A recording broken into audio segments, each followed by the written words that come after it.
7년간의 연애, 3년간의 결혼 생활. 그 모든 것이 손바닥보다 작은 사진 한 장 때문에 산산조각이 났다. 그날 밤은 아마도 내 인생을 위해 운명이 미리 짜놓은 각본이었을 것이다. 나는 울지도, 소리치지도, 난동을 부리지도 않았다. 그저 조용히 한 가지 일을 했을 뿐이다. 지금 다시 돌이켜봐도 어떻게 그렇게 침착할 수 있었는지 나 자신조차 이해가 되지 않는다. 서울 강남의 최고급 레스토랑에서 흘러나오던 감미로운 음악 소리가 아직도 귓가에 맴도는 듯했다. 최고급 와인의 향기와 방금 먹은 스테이크의 풍미가 혀끝에 남아있는 것만 같았다.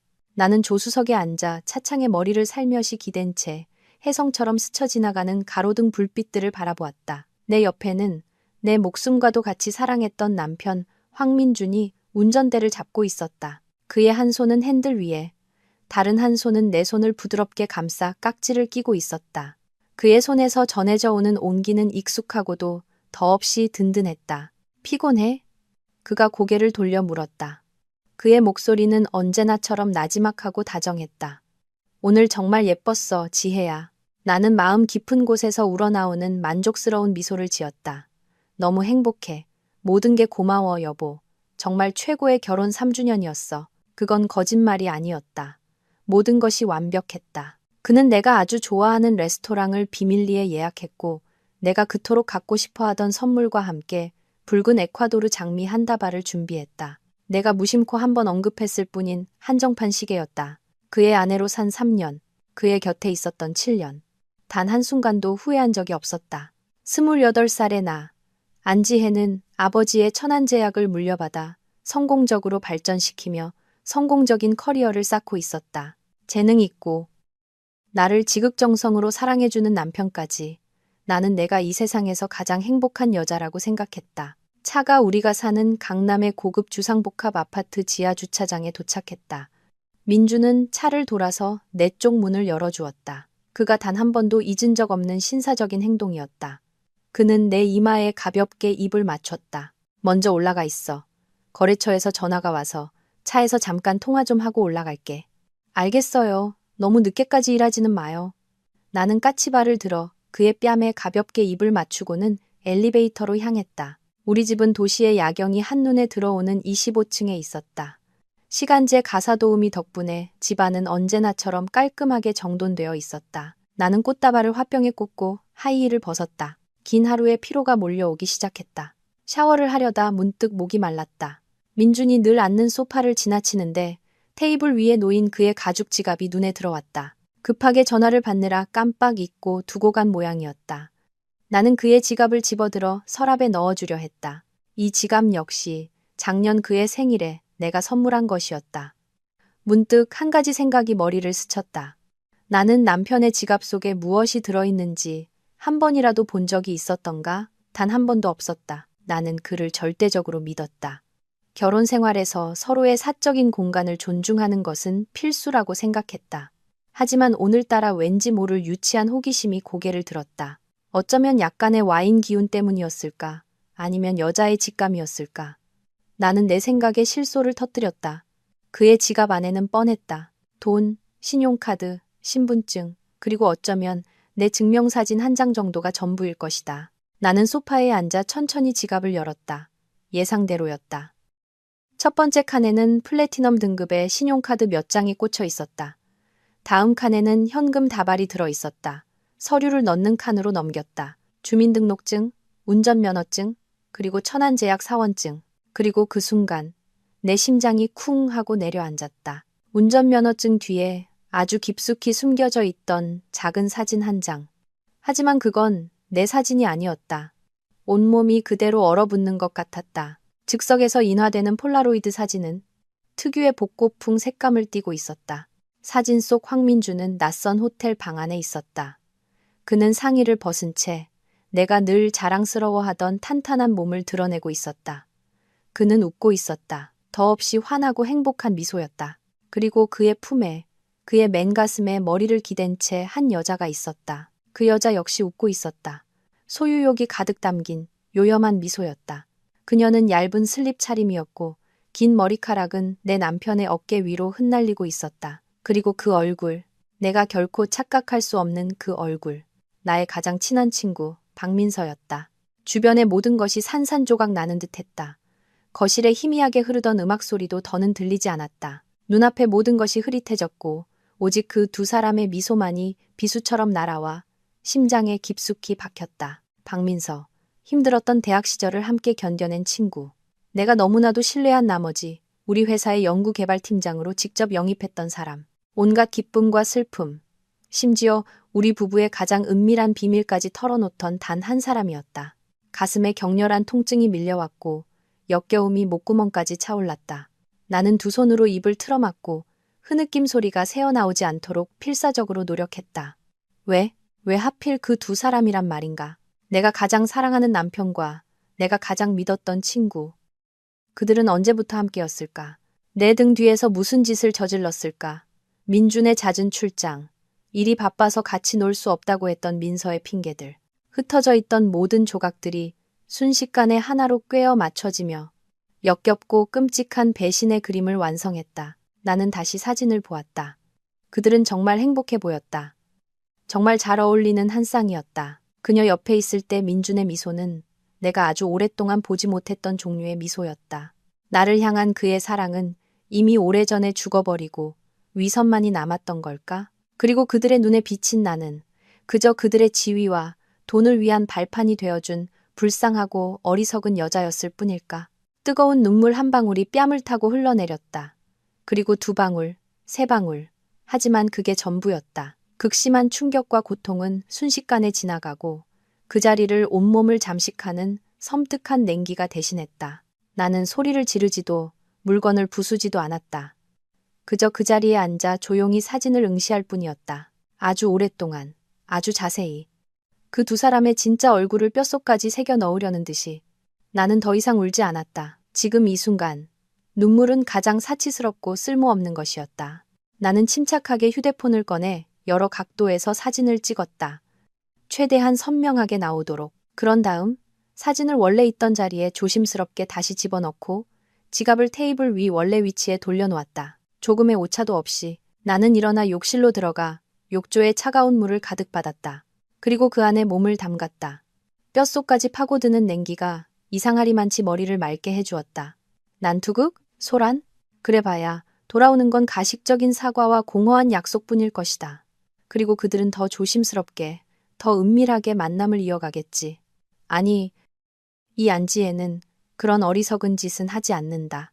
나는 그들에게 부인할 기회도, 대비할 기회도 주지 않을 것이다. 그들이 나를 바보로 만들었다면 나는 그 바보가 분노했을 때 얼마나 무서워질 수 있는지 똑똑히 보여줄 것이다.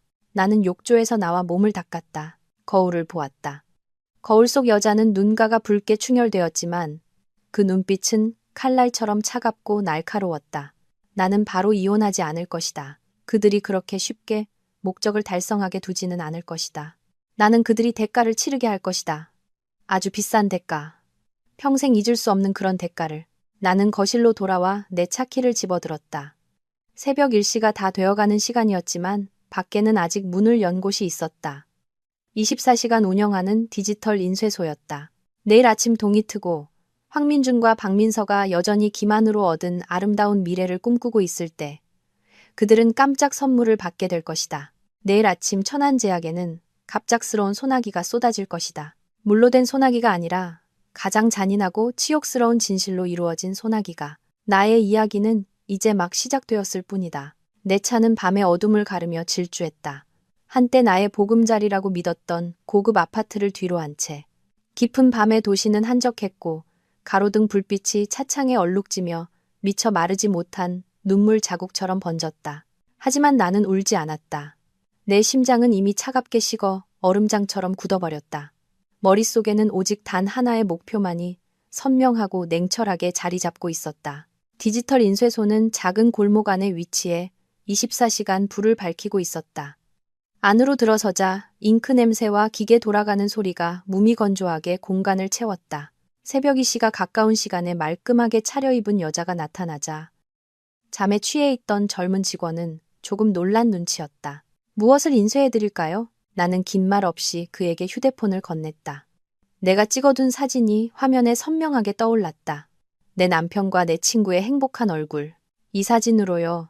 최고급 인화지에 컬러로 500장 인쇄해주세요. 직원은 눈을 동그랗게 뜨고 나를 쳐다보더니 이내 사진으로 시선을 옮겼다. 그의 눈빛에는 약간의 동정심과 호기심이 서려 있었다. 아마도 이 기이한 요청 뒤에 어떤 사연이 있는지 궁금했겠지만 그건 그가 알 바 아니었다. 그는 그저 말없이 고개를 끄덕이고는 사진 파일을 받아 작업을 시작했다. 나는 구석에 놓인 차가운 플라스틱 의자에 앉아 쉴 새 없이 돌아가는 산업용 프린터를 바라보았다. 사진이 한 장 한 장 잔인할 정도로 규칙적으로 인쇄되어 나왔다. 그 두 사람의 얼굴, 그들의 미소, 그들의 친밀함이 수백 번 복제되어 커다란 테이블 위를 가득 채웠다. 사진이 한 장씩 인쇄될 때마다 내 마음은 한 뼘씩 더 차가워졌다. 고통은 여전히 그 자리에 있었다. 깊은 화상처럼 은은하게. 하지만 더 이상 나를 무너뜨리지는 못했다. 그것은 이제 다른 무언가로 어둡고 냉혹한 힘으로 변해가고 있었다. 나는 500장의 최고급 사진에 대한 대가로 적지 않은 돈을 지불했다. 조금의 망설임도 없었다. 오늘 밤 이것은 나의 가장 가치 있는 투자였다. 직원이 인쇄된 사진 더미를 커다란 종이 상자에 조심스럽게 담아주었다. 나는 그 상자를 차로 가져오면서 마치 유골함을 안고 있는 듯한 기분을 느꼈다. 내가 온 마음을 다해 가꾸었던 사랑과 믿음, 그리고 3년간의 결혼 생활의 유골함. 그날 밤 나는 집으로 돌아가지 않았다. 회사 근처 호텔로 차를 몰아 방을 하나 잡았다. 잠을 잘 수는 없었다. 종이 상자를 테이블 위에 올려놓고 사진 한 장을 꺼냈다. 호텔 방의 희미한 조명 아래 황민준과 박민서의 미소는 더욱 눈부시고 더욱 가식적으로 보였다. 내가 뭘 잘못했지? 내가 부족했나? 그를 충분히 사랑하지 않았나? 그녀를 충분히 믿지 못했나? 아니, 나는 아무것도 잘못하지 않았다. 잘못한 건 그들이고 배신한 건 그들이었다. 나는 창가에 앉아 아래로 펼쳐진 한적한 거리를 내려다보았다. 만약 언젠가 이런 일을 알게 된다면 나는 미쳐버릴 거라고 울부짖으며 그들을 찾아가 끝장을 볼 거라고 생각했었다. 하지만 아니었다. 지금 나의 침착함은 나 자신조차 두려울 정도였다. 아마도 고통이 어떤 한계를 넘어서면 눈물은 더 이상 흐르지 않고 심장은 더 이상 아픔을 느끼지 못하는 모양이다. 대신 그 자리에는 텅 빈 공허함과 공정함을 되찾고 싶은 단 하나의 욕망만이 남았다. 시계를 보았다. 새벽 4시, 5시, 새날의 첫 햇살이 창틈으로 스며들기 시작할 때 나는 자리에서 일어났다. 검은색 오피스룩으로 갈아입고 뜬 눈으로 밤을 새운 흔적을 감추기 위해 꼼꼼하게 화장을 했다. 거울 속 나를 보았다. 완전히 다른 안지혜였다. 얼굴은 그대로였지만 눈빛에서는 어제의 부드럽고 맑은 기운이 사라져 있었다. 칼날처럼 날카롭고 단호한 눈빛이었다. 정확히 6시 30분. 나는 천안제약으로 차를 몰았다. 도심 한복판에 우뚝 솟은 30층짜리 건물은 아버지의 평생의 노력이 담긴 곳이었다. 그리고 이제 그곳은 나의 전쟁터였다. 이 시간에는 청소 직원 몇 명과 보안팀만이 회사에 있었다. 그들은 모두 내가 이곳의 주인인 대표이사라는 것을 알기에 별다른 질문 없이 고개 숙여 인사할 뿐이었다. 나는 종이 상자를 안고 중앙 로비로 들어섰다. 회사의 로비는 빛나는 대리석 바닥과 중앙의 작은 분수대로 화려하게 디자인되어 있었다. 이곳은 천안제약의 얼굴이자 모든 직원과 파트너들이 처음 발을 들여놓는 곳이었다. 나는 상자를 내려놓고 깊은 숨을 들이마셨다. 그리고 상자를 열었다.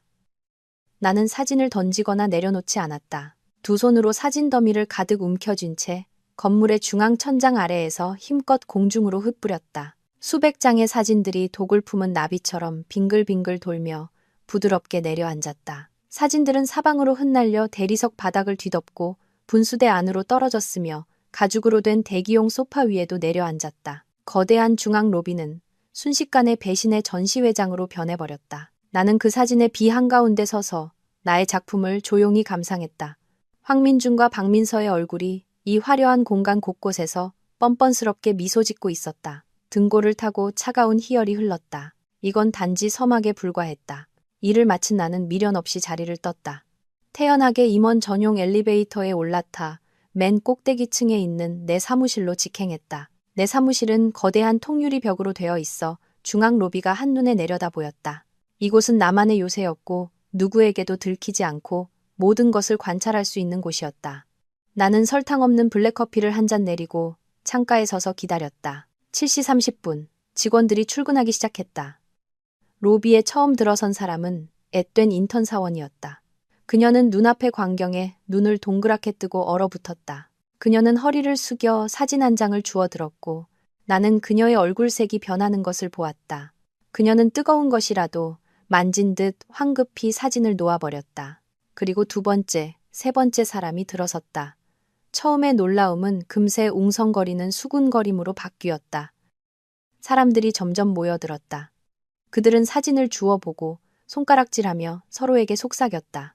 휴대폰이 꺼내졌고 사진들은 찍히기 시작했으며 아마도 회사의 온갖 단체 카톡방으로 퍼져나가고 있을 것이다. 소문의 폭풍은 걷잡을 수 없는 속도로 퍼져나가기 시작했다.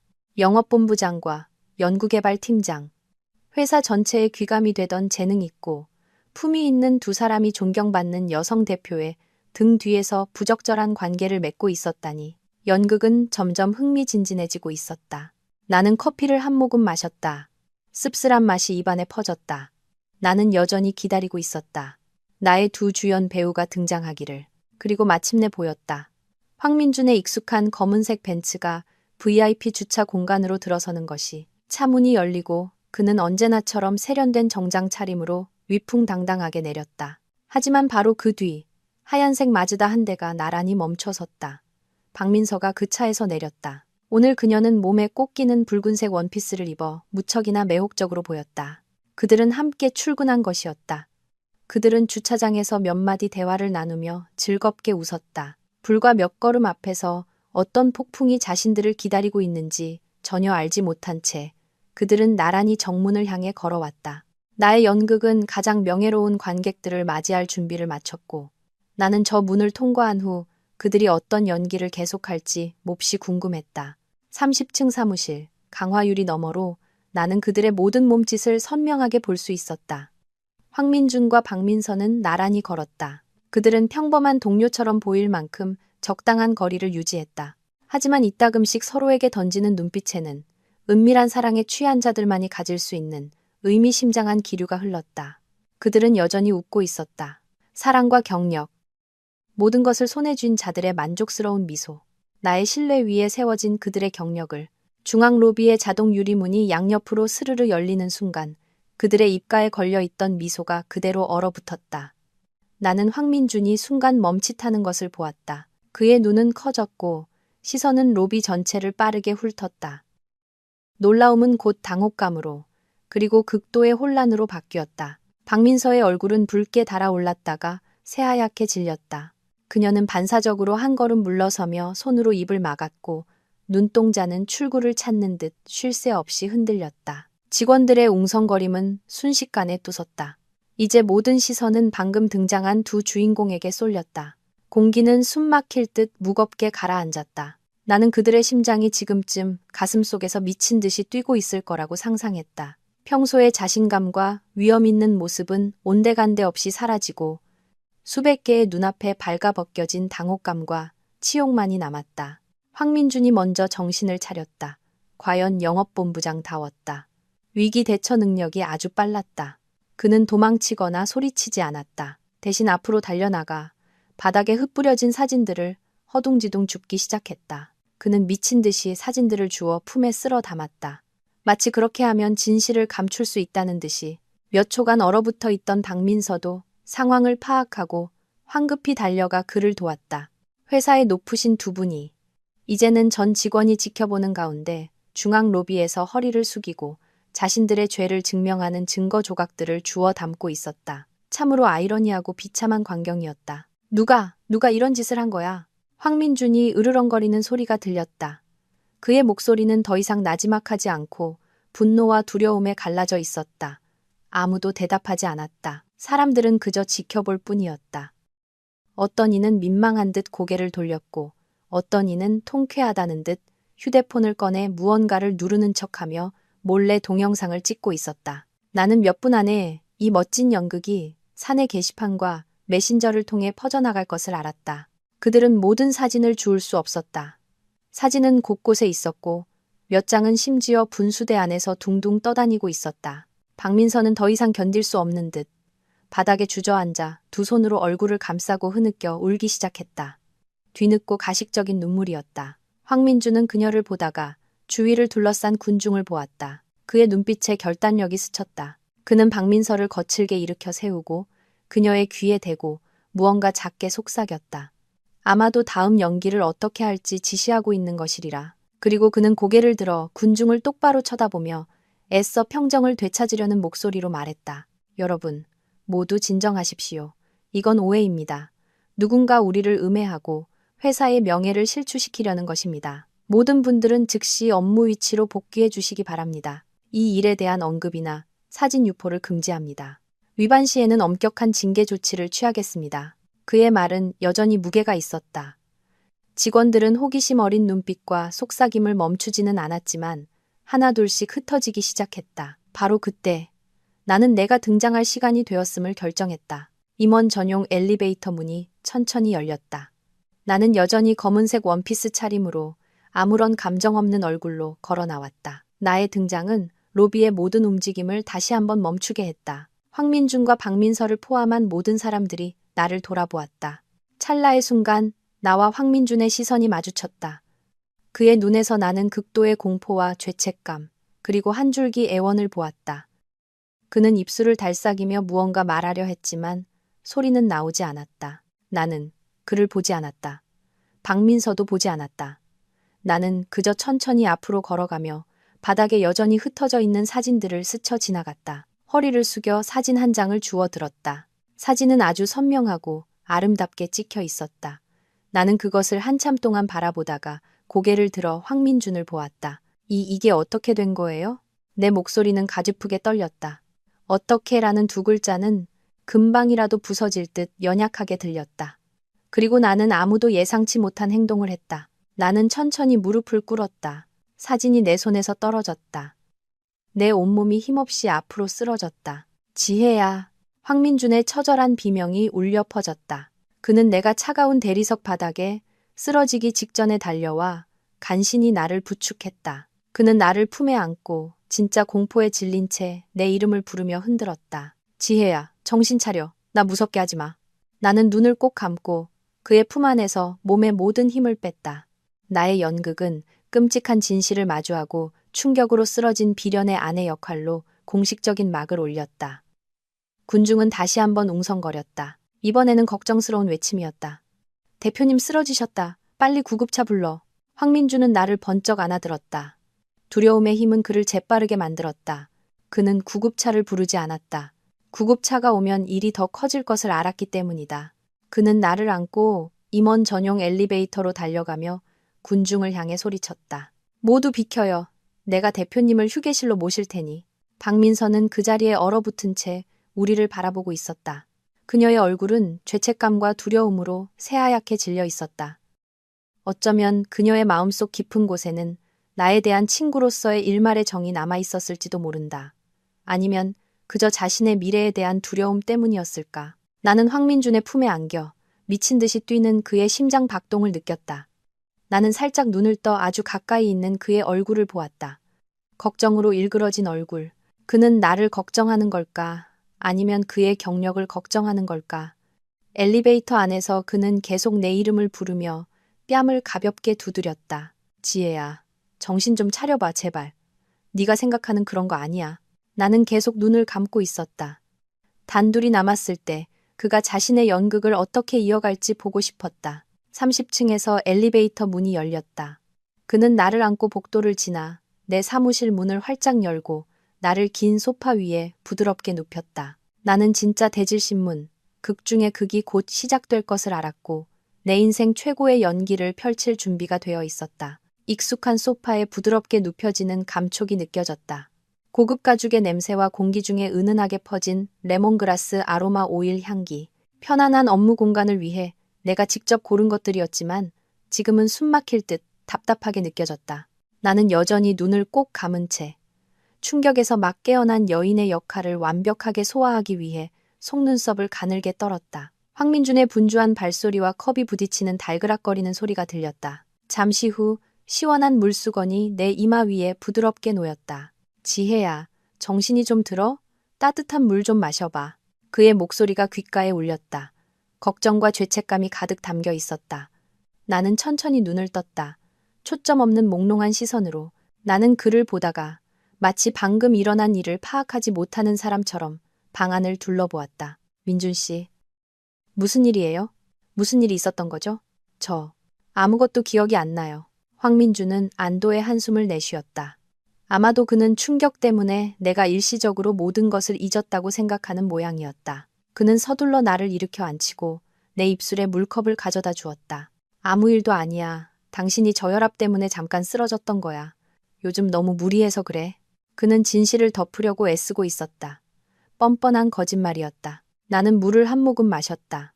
그러다 내 시선이 우연히 업무용 책상다리 근처 바닥에 뒹구는 사진 한 장에 멈췄다. 내가 쓰러질 때 일부러 손에서 떨어뜨린 바로 그 사진이었다. 기억이 되살아나는 듯 내 얼굴이 새하얗게 질렸다. 나는 그 사진을 손가락으로 가리키며 떨리는 목소리로 말했다. 저 사진. 황민주는 내 손가락이 가리키는 방향을 따라 보고는 화들짝 놀랐다. 그의 얼굴색이 변했다. 그는 더 이상 숨길 수 없다는 것을 알았다. 두 번째 연극이 시작되었다. 그는 다급하게 소파 옆에 무릎을 꿇고 앉아 내 두 손을 붙잡았다. 평소에 잘생기고 세련된 얼굴은 이제 고통과 회한으로 일그러져 있었다. 지혜야, 미안해. 정말 미안해. 당신이 생각하는 그런 게 아니야. 제발 내 설명 좀 들어줘. 나는 아무 말 없이 그를 바라볼 뿐이었다. 상처와 혼란으로 가득 찬 눈물 고인 눈으로. 나는 그가 어떤 이야기를 지어낼지 보고 싶었다. 그 여자, 박민서가 날 함정에 빠뜨린 거야. 그는 분노에 찬 목소리로 말했다. 그날 회사 회식이 있었는데 내가 술을 좀 많이 마셨어. 그녀가 새로운 프로젝트에 대해 상의할 중요한 얘기가 있다면서 자기가 묵는 호텔방으로 날 데려갔어. 난 너무 취해서 아무것도 몰랐어. 정신을 차렸을 땐 이미 모든 일이 벌어진 후였고 이 사진도 그 여자가 몰래 찍어서 날 협박하려고 했던 거야. 그녀는 우리 행복을 질투했어. 우리 가정을 망치고 싶었던 거라고. 완벽한 이야기였다. 피해자는 그 순진한 남편은 요염하고 야심 많은 동료에게 당한 것이고 모든 죄는 박민서에게 돌아갔다. 그리고 그는 아내를 너무나 사랑하고 내가 상처받을까 두려워 혼자서 묵묵히 모든 것을 감내했다는 것이다. 얼마나 고상하고 얼마나 존경스러운가. 어제의 나였다면 아마 믿었을 것이다. 하지만 오늘 밤 그의 통화를 들었던 나는 그저 헛웃음만 나올 뿐이었다. 그의 연기력은 정말 최고였다. 아카데미 나무주연상 수상자 못지않았다. 나는 그를 보며 뺨 위로 눈물을 흘리기 시작했다. 정말이에요, 민서가. 어떻게 민서가 나한테 그럴 수 있죠? 나는 흐느끼며 그의 어깨에 머리를 묻었다. 나의 비련하고 순진한 아내 연기도 결코 나쁘지 않았다. 황민주는 내가 거의 믿었다고 생각했는지 서둘러 나를 꽉 껴안으며 더욱 간절한 목소리로 말했다. 내가 잘못했어. 당신에게 숨긴 내가 잘못했어. 당신이 상처받고 건강에 해로울까봐 그랬어. 그 여자 문제를 깔끔하게 해결하고 나서 당신에게 말하려고 했어. 그 여자가 이렇게 비열하게 나올 줄은 몰랐어. 지혜야, 날 용서해 줄 수 있겠어? 맹세할게. 난 당신밖에 사랑하지 않아. 평생 당신 한 사람뿐이야. 그는 어떤 여자라도 들으면 마음이 약해질 수밖에 없는 달콤한 맹세의 말들을 속삭였다. 나는 여전히 그의 품에서 어깨를 들썩이며 울었지만 숙인 고개 아래 내 눈빛이 얼마나 차가웠는지는 아무도 보지 못했다. 그의 거짓말에는 몇 가지 허점이 있었다. 박민서가 그 사진으로 그를 협박했다면 왜 그는 그것을 지갑 속에 그렇게 소중히 간직하고 있었을까? 당장 파기했어야 하지 않나? 그리고 그가 술에 취해 아무것도 몰랐다면 왜 사진 속 그의 미소는 그렇게도 환하고 행복해 보였을까? 하지만 나는 지적하지 않았다. 연극은 계속되어야 했다. 한참을 운 뒤 나는 고개를 들고 붉어진 눈으로 그를 바라보았다. 정말이죠? 나 속이는 거 아니죠? 맹세해. 내 목숨을 걸고 맹세할게. 그럼 민서는요? 나는 이제 그 애를 어떻게 봐야 해요? 당신은 아무것도 할 필요 없어. 황민준이 단호한 목소리로 말했다. 내가 처리할게. 내일 당장 그 여자한테 사직서 쓰게 하고 이 회사에서 내쫓을 거야. 다시는 당신에게 상처 줄 기회를 주지 않을 거야. 모든 것이 깔끔하게 정리되었다. 박민서는 희생양이 되어 모든 죄를 짊어지고 사라질 것이다. 그는 다시 완벽한 남편으로 돌아올 것이고 불쌍한 아내인 나는 다시 가짜 행복 속에서 살게 될 것이다. 너무나 완벽한 위기관리 계획이었다. 나는 한동안 침묵하며 격렬한 내적 갈등을 겪는 척했다. 마침내 나는 긴 한숨을 내쉬며 손을 들어 눈물을 닦았다. 알았어요. 이번 한 번은 당신을 믿을게요. 하지만 약속해요. 처음이자 마지막이어야 해요. 황민주는 마치 구명보트라도 잡은 듯했다. 그의 얼굴이 기쁨으로 환해졌다. 그는 나를 와락 껴안으며 연신 고맙다고 말했다. 고마워 여보. 날 믿어줘서 정말 고마워. 약속할게. 다시는 이런 일 없을 거야. 나는 그가 안는 대로 가만히 있었지만 마음속에는 오직 냉기만이 감돌았다. 연극은 잠시 막을 내렸다. 그는 나를 성공적으로 진정시켰고 불길을 껐다고 생각했다. 그는 내가 그 불길을 땅 위에서만 잠시 껐을 뿐 땅속 깊은 곳에서 조용히 타오르도록 내버려 두었다는 사실을 몰랐다. 언젠가 화산이 되어 그의 모든 위선을 불태워버릴 그날을 기다리며 나가서 상황이 어떤지 좀 봐줘요. 나는 그를 살짝 밀어냈다. 밖에 있는 사람들 많이 걱정하고 있을 거예요. 난 혼자 좀 쉬고 싶어요. 황민주는 연신 고개를 끄덕였다. 그래, 푹 쉬어. 내가 나가서 모든 걸 해결할게. 그는 서둘러 일어섰고 나가기 전 내 이마에 입 맞추는 것을 잊지 않았다. 그 입맞춤은 유다의 입맞춤처럼 차갑고 역겨웠다. 사무실 문이 닫히자마자 내 입가에 힘없는 미소는 즉시 사라졌다. 나는 똑바로 앉았다. 눈빛이 날카로워졌다. 방금의 연극은 나에게 한 가지 사실을 명확히 보여주었다. 내 남편은 단순한 배신자가 아니었다. 그는 또한 거짓말의 대가이자 교활한 늙은 여우였다. 그리고 박민서, 그녀는 결코 단순히 죄를 뒤집어 쓴 희생자가 아니었다. 그들의 호흡은 너무나도 잘 맞았다. 나는 그들의 진짜 얼굴을 벗기기 위해 단지 사진 한 장에만 의존할 수 없다는 것을 알았다. 나에게는 더 많은 증거가 필요했다. 그들이 결코 부인할 수 없는 철저하고 명백한 증거가. 황민준이 떠난 후 나는 단 1초도 더 약해지는 것을 허락하지 않았다. 나는 일어나 사무실 안에 미니 바로 걸어가 생수 한 잔을 따랐다. 나는 그 어느 때보다 더 냉철해져야만 했다. 그가 방금 연기한 각본은 정말 완벽했고 허점이 없었다. 그는 박민서에게 모든 죄를 뒤집어 씌우고 그녀를 처벌하겠다고 약속하며 나의 신뢰를 되찾는 것까지 모든 단계를 계산해 두었다. 사진 한 장만으로는 기껏해야 소란을 피워 그의 체면을 구기고 박민서를 퇴사시키는 정도가 전부일 것이다. 하지만 그 후에는 그들은 다시 은밀하게 만날 방법을 찾을 것이고 나는 질투심에 눈이 멀어 남편의 체면도 지켜주지 못하는 아내라는 오명을 쓰게 될 것이다. 아니, 나는 그 이상을 원했다. 나는 그들이 다시는 설당조차 없도록 모든 것을 뒤집어 엎을 치명적인 한 방을 원했다. 나는 책상에 앉아 컴퓨터를 켰다. 생각을 해야 했다. 계획을 세워야 했다.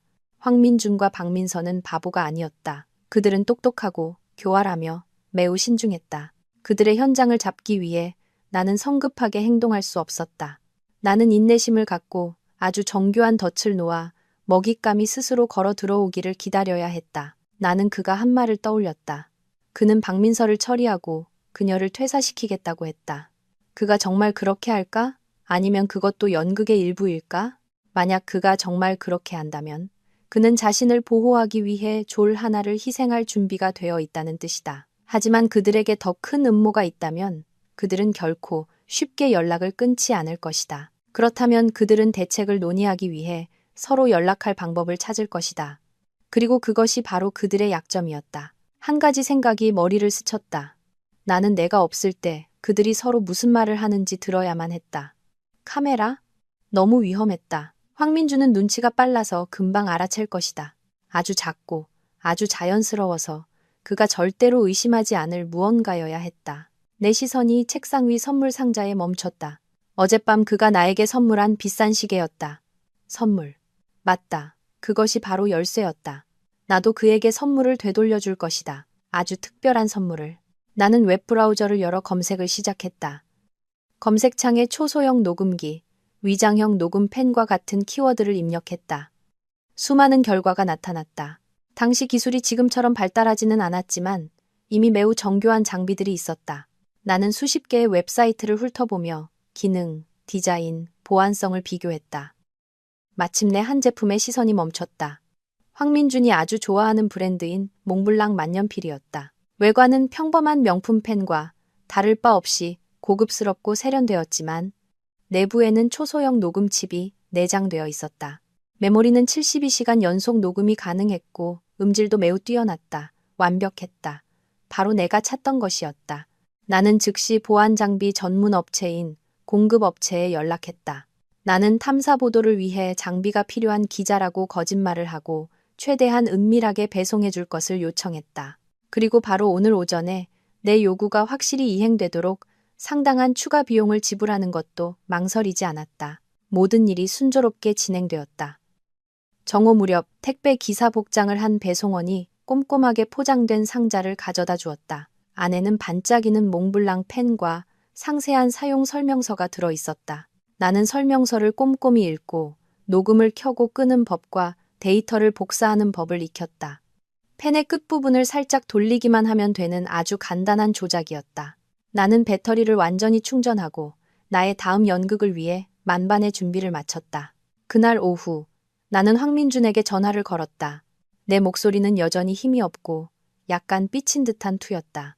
여보, 나 아직도 마음이 너무 안 좋아요. 전화기 저편에 황민준은 서둘러 나를 달랬다. 알아. 아직 나한테 화난 거 알지. 차라리 나를 욕하고 때려. 그렇게 침묵하지만 말아줘. 화난 거 아니에요. 그냥 민서한테 너무 실망해서 그래요. 그 애가 그런 사람일 줄은 정말 몰랐어요. 나는 목이 맨 목소리로 말했다. 그리고 당신 주려고 준비했던 기념일 선물 아직 주지도 못했잖아요. 회사에 놔뒀는데 와서 가져가요. 지금 선물은 무슨. 당신만 괜찮으면 난 그걸로 만족해. 안 돼요. 나는 단호하게 말했다. 이건 내 마음이에요. 오래전부터 준비했던 거란 말이에요. 당신이 받아줘야 내가 여전히 당신에게 사랑받고 있다고 느낄 수 있을 것 같아요. 내 말은 그의 자존심을 건드린 듯 했다. 방금 죄를 지은 남자는 아내의 용서를 표현하는 행동을 거절하지 않을 것이 분명했다. 알았어. 지금 바로 갈게. 거기서 꼼짝 말고 푹 쉬고 있어. 나는 전화를 끊었다. 차가운 미소가 입가에 번졌다. 물고기가 미끼를 물었다. 나는 펜을 고급스러운 상자에 담고 무슨 일이 있어도 당신은 영원히 내 마음속 단 한 사람이에요 라는 달콤한 문구를 적은 카드를 썼다. 나는 그가 내가 완전히 굴복했다고, 여전히 순진하고 사랑에 빠진 안지혜라고 믿게 하고 싶었다. 황민주는 금방 도착했다. 그는 여전히 죄책감 어린 표정으로 사무실에 들어섰다. 나는 그에게 선물 상자를 건넸다. 그가 상자를 열고 펜을 보자 그의 눈이 기쁨으로 빛났다. 몽블랑이잖아. 너무 예쁘다. 고마워 여보. 그는 펜을 꺼내 들고 즐겁게 감상했다. 오늘 아침 일은 미안해요. 당신 설명을 차분하게 들을 만큼 침착하지 못했어요. 나는 고개를 숙이며 죄 지은 아내의 역할을 완벽하게 연기했다. 황민주는 서둘러 나를 품에 안았다. 아니야, 내 잘못이야. 전부 내 잘못이야. 자책하지 마. 이제 다 괜찮아. 그 여자, 내가 처리했어. 민서. 어떻게 했는데요? 나는 순진한 표정으로 고개를 들어 물었다. 내가 불러서 단도직입적으로 얘기했어. 그녀도 모든 걸 인정하고 사직서를 썼어. 내일 아침부터는 이 회사에 나타나지 않을 거야. 그는 단호한 목소리로 말했다. 그렇게 빨리 사직서를? 직감적으로 무언가 이상하다고 느꼈지만 나는 더 묻지 않고 그의 어깨에 기댔다. 그럼 다행이네요. 다시는 그 애 얼굴 보고 싶지 않았어요. 걱정 마. 이제 우리 사이에 끼어들 사람은 아무도 없을 거야. 그는 나를 더 꽉 껴안았다. 그날 밤, 황민주는 나와 함께 사무실에 남아 늦게까지 일했다. 그는 극도로 다정하게, 나를 세심하게 챙겼다. 새로운 몽블랑 펜은 그의 양복상의 주머니에 위풍당당하게 꽂혀 있었다. 그는 이따금씩 펜을 꺼내 감상하고 몇 글자 시험 삼아 써보기도 했다. 그는 나의 세 번째 눈이 조용히 모든 것을 기록하며 그와 그의 공범이 스스로 진짜 얼굴을 드러내는 순간을 기다리고 있다는 사실을 전혀 알지 못했다. 나는 그들의 연극이 아직 끝나지 않았다는 것을 알았고 이 펜은 내가 가장 명예로운 관객석에 앉아 그들이 내 등 뒤에서 어떤 거짓된 연극을 계속 펼칠지 지켜볼 수 있는 티켓이 되어줄 것이었다. 그 후 며칠 동안 내 삶은 적어도 겉보기에는 정상 궤도로 돌아온 듯했다. 황민주는 더할 나위 없이 완벽한 뉘우치는 남편의 역할을 연기했다. 그는 정시에 출근하고 제 시간에 퇴근했으며 더 이상 몰래 하는 전화통화나 늦은 밤까지 이어지는 접대는 없었다. 그는 나에게 더 많은 관심을 보였고 종종 작은 선물을 사오거나 내가 좋아하는 음식을 요리했다. 그는 폭풍우가 지나간 후 구원받은 결혼 생활, 화해의 연극을 펼쳤다. 그리고 나 역시 내 역할을 완벽하게 소화했다. 나는 남편의 회개를 완전히 믿어준 관대한 아내였다. 나는 즐겁게 웃고 이야기하며 그와 함께 영화를 보고 저녁을 먹었다. 나는 더 이상 과거의 일을 언급하지 않았고 의심하는 기색도 보이지 않았다. 우리 집은 다시 웃음소리로 가득 찼다. 소름 끼치도록 가식적인 웃음소리로. 박민서에 관해서는 황민준의 말대로 그녀는 사라졌다. 사진 소동이 있었던 다음 날 아침. 그녀의 책상은 깨끗하게 치워져 있었다. 인사팀은 그녀가 개인적인 사유로 갑작스럽게 퇴사했다고 공지했다. 회사 사람들은 여전히 수군거렸지만 아무도 대놓고 말하지는 못했다. 그들은 나를 동정심과 약간의 경외감이 섞인 눈으로 바라볼 뿐이었다. 그들은 내가 여성 대표가 제3자를 신속하게 처리했다고 생각했다. 내가 그저 어쩔 수 없는 관객일 뿐이라는 사실을 그들은 알지 못했다. 하지만 나는 모든 것이 그렇게 단순하다고 믿지 않았다. 박민서처럼 똑똑하고 야심만만한 사람이 연애 스캔들 하나 때문에 그토록 공들여 얻은 팀장 자리를 그렇게 쉽게 포기할 리 없었다. 그리고 황민준, 그가 정말 관계를 끊고 싶었다면 그녀가 자발적으로 사직서를 내게 둘 것이 아니라 즉시 해고할 수도 있었다. 이 조용한 퇴장은 처벌이라기보다는 계산된 후퇴처럼 보였다. 몽블랑 펜은 매일 황민준의 양복 주머니에 위풍당당하게 꽂혀 있었다. 그는 그것을 아주 마음에 들어 했고 권력의 상징이자 나의 용서의 징표로 여겼다. 그는 그것이 충성스러운 칩처럼 그의 모든 대화와 소리를 조용히 기록하고 있다는 사실을 전혀 알지 못했다. 나는 3일 동안 끈기 있게 기다렸다. 너무 일찍 펜을 되찾으면 의심을 살 수 있다는 것을 알았다. 나는 아주 적절한 시기를 기다려야 했다. 그리고 3일째 되던 날 밤 기회가 찾아왔다. 황민주는 중요한 거래처 사람과 골프클럽에서 약속이 있다고 했다. 그는 집에 와서 샤워를 하고 운동복으로 갈아입은 뒤 서둘러 나갔다. 하지만 서두르는 바람에 그는 펜이 꽂힌 양복 상의를 소파 위에 그대로 두고 갔다. 나는 그의 차 소리가 완전히 멀어질 때까지 기다렸다가 서둘러 달려갔다. 심장이 두근거렸다. 나는 떨리는 손으로 펜을 꺼내 특수 케이블을 통해 내 노트북에 연결했다. 날짜와 시간별로 이름이 붙여진 수십 개의 녹음 파일이 담긴 오디오 폴더가 나타났다. 나는 헤드폰을 끼고 깊은 숨을 들이마신 뒤 내가 그에게 펜을 선물한 직후에 녹음된 첫 번째 파일을 클릭했다. 처음에는 서류가 바스락거리는 소리, 키보드를 두드리는 소리 같은 자질구레한 소리만 들렸다. 그러다 그의 사무실 문이 열리는 소리가 들렸다. 들어와도 돼? 황민준의 목소리였다. 문 안 닫아요? 남들이 모르는 게 아쉬워요? 날카롭게 심장을 찌르는 익숙한 여자 목소리가 들렸다. 박민서였다. 그녀는 아직 퇴사하지 않았다. 그녀는 여전히 회사에서 내 남편을 몰래 만나고 있었다. 걱정 마. 이 시간에는 아무도 30층에 감히 올라오지 않아. 황민준의 목소리에는 약간의 짜증이 섞여 있었다. 이만하면 됐잖아. 내가 그 여자 달래느라 얼마나 고생했는지 알아? 그 여자, 그는 나를 그렇게 부르고 있었다. 내가 소란을 피웠다고요? 박민서의 목소리가 날카로워졌다. 황민준 씨, 말 참 쉽게 하네요. 그럼 그 사진을 부주의하게 지갑에 넣고 다닌 건 누군데요? 이것 때문에 내가 얼마나 망신당했는지 알아요? 이제 회사 전체가 날 불효우 취급하는데 무슨 낯으로 일을 하라는 거예요? 내가 당분간 집에서 쉬라고 했잖아. 잠잠해지면 내가 다시 회사로 돌아올 방법 찾아볼게. 당신이 맡던 팀장 자리, 당신 말고 누가 앉을 수 있겠어? 당분간이 언제까진데요? 한 달? 두 달? 아니면 평생? 말도 안 되는 소리 좀 그만해. 황민준이 소리쳤다.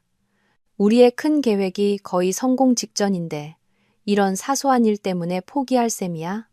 우리 목표가 뭐였는지 잊었어? 이 천안제약 전체잖아. 천안제약 전체.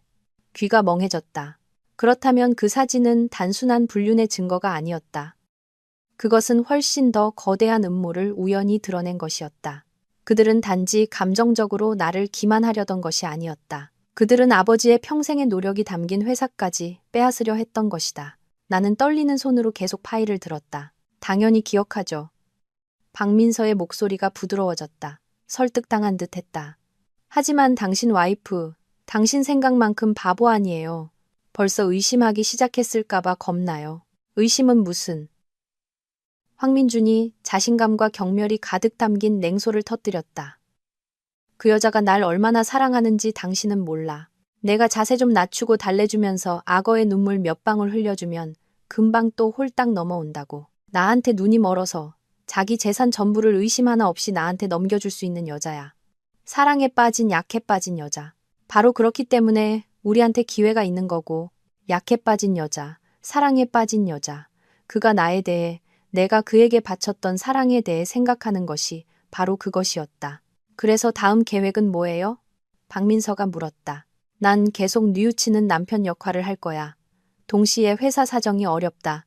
내가 짊어진 압박이 크다는 얘기를 그 여자한테 하기 시작할 거야. 경영에 지치게 만들고 내 뒤로 물러나서 내 보호를 받아야 한다는 생각을 심어주는 거지. 그러다 보면 점차 이 사회에서 내 발언권을 높여 아버지의 유산을 지켜야 한다는 명분으로 자기 지분을 나한테 넘기도록 설득할 거야. 그럴듯하네요. 근데 만약 동의하지 않으면요? 긴 침묵이 흘렀다. 그리고 황민준의 목소리가 나를 소름 끼치게 할 정도로 차갑게 울려 퍼졌다. 만약 동의하지 않는다면 우리는 플랜 B를 쓸 수밖에 없어. 플랜 B요? 그래, 사고, 아주 작은 사고 같은 거. 예를 들면 브레이크 고장이라든가 과로로 인한 갑작스러운 심장마비 같은 거. 안지혜, 원래 심장이 좀 약했던 거 당신도 알잖아. 적절한 시점에 충격만 한번 주면 모든 게 해결될 거야. 그때가 되면 합법적인 남편인 내가 당연히 모든 걸 상속받게 되겠지. 나는 헤드폰을 잡아채 책상 위로 내던졌다. 더 이상 들을 수 없었다. 온몸이 사시나무 떨듯 떨렸다. 두려워서가 아니었다. 분노 때문이었다. 극에 달한 분노, 뼛속까지 사무치는 증오. 그들은 내 재산을 빼앗으려는 것뿐만 아니라 나를 죽이려고까지 했다. 나와 한 이불을 덮고 자던 남편, 내가 온 마음을 다해 믿었던 친구. 그들은 가장 잔인한 방법으로 내 인생을 끝내려는 계획을 조용히 세우고 있는 한 쌍의 독사였다. 화려한 호텔 방이 순식간에 얼음 동굴처럼 차갑게 느껴졌다. 나는 어둠 속에서 망연자실하게 앉아 있었다. 당연히 모든 걸 상속받게 되겠지. 황민준의 말이 머릿속에서 계속 맴돌았다. 유언장.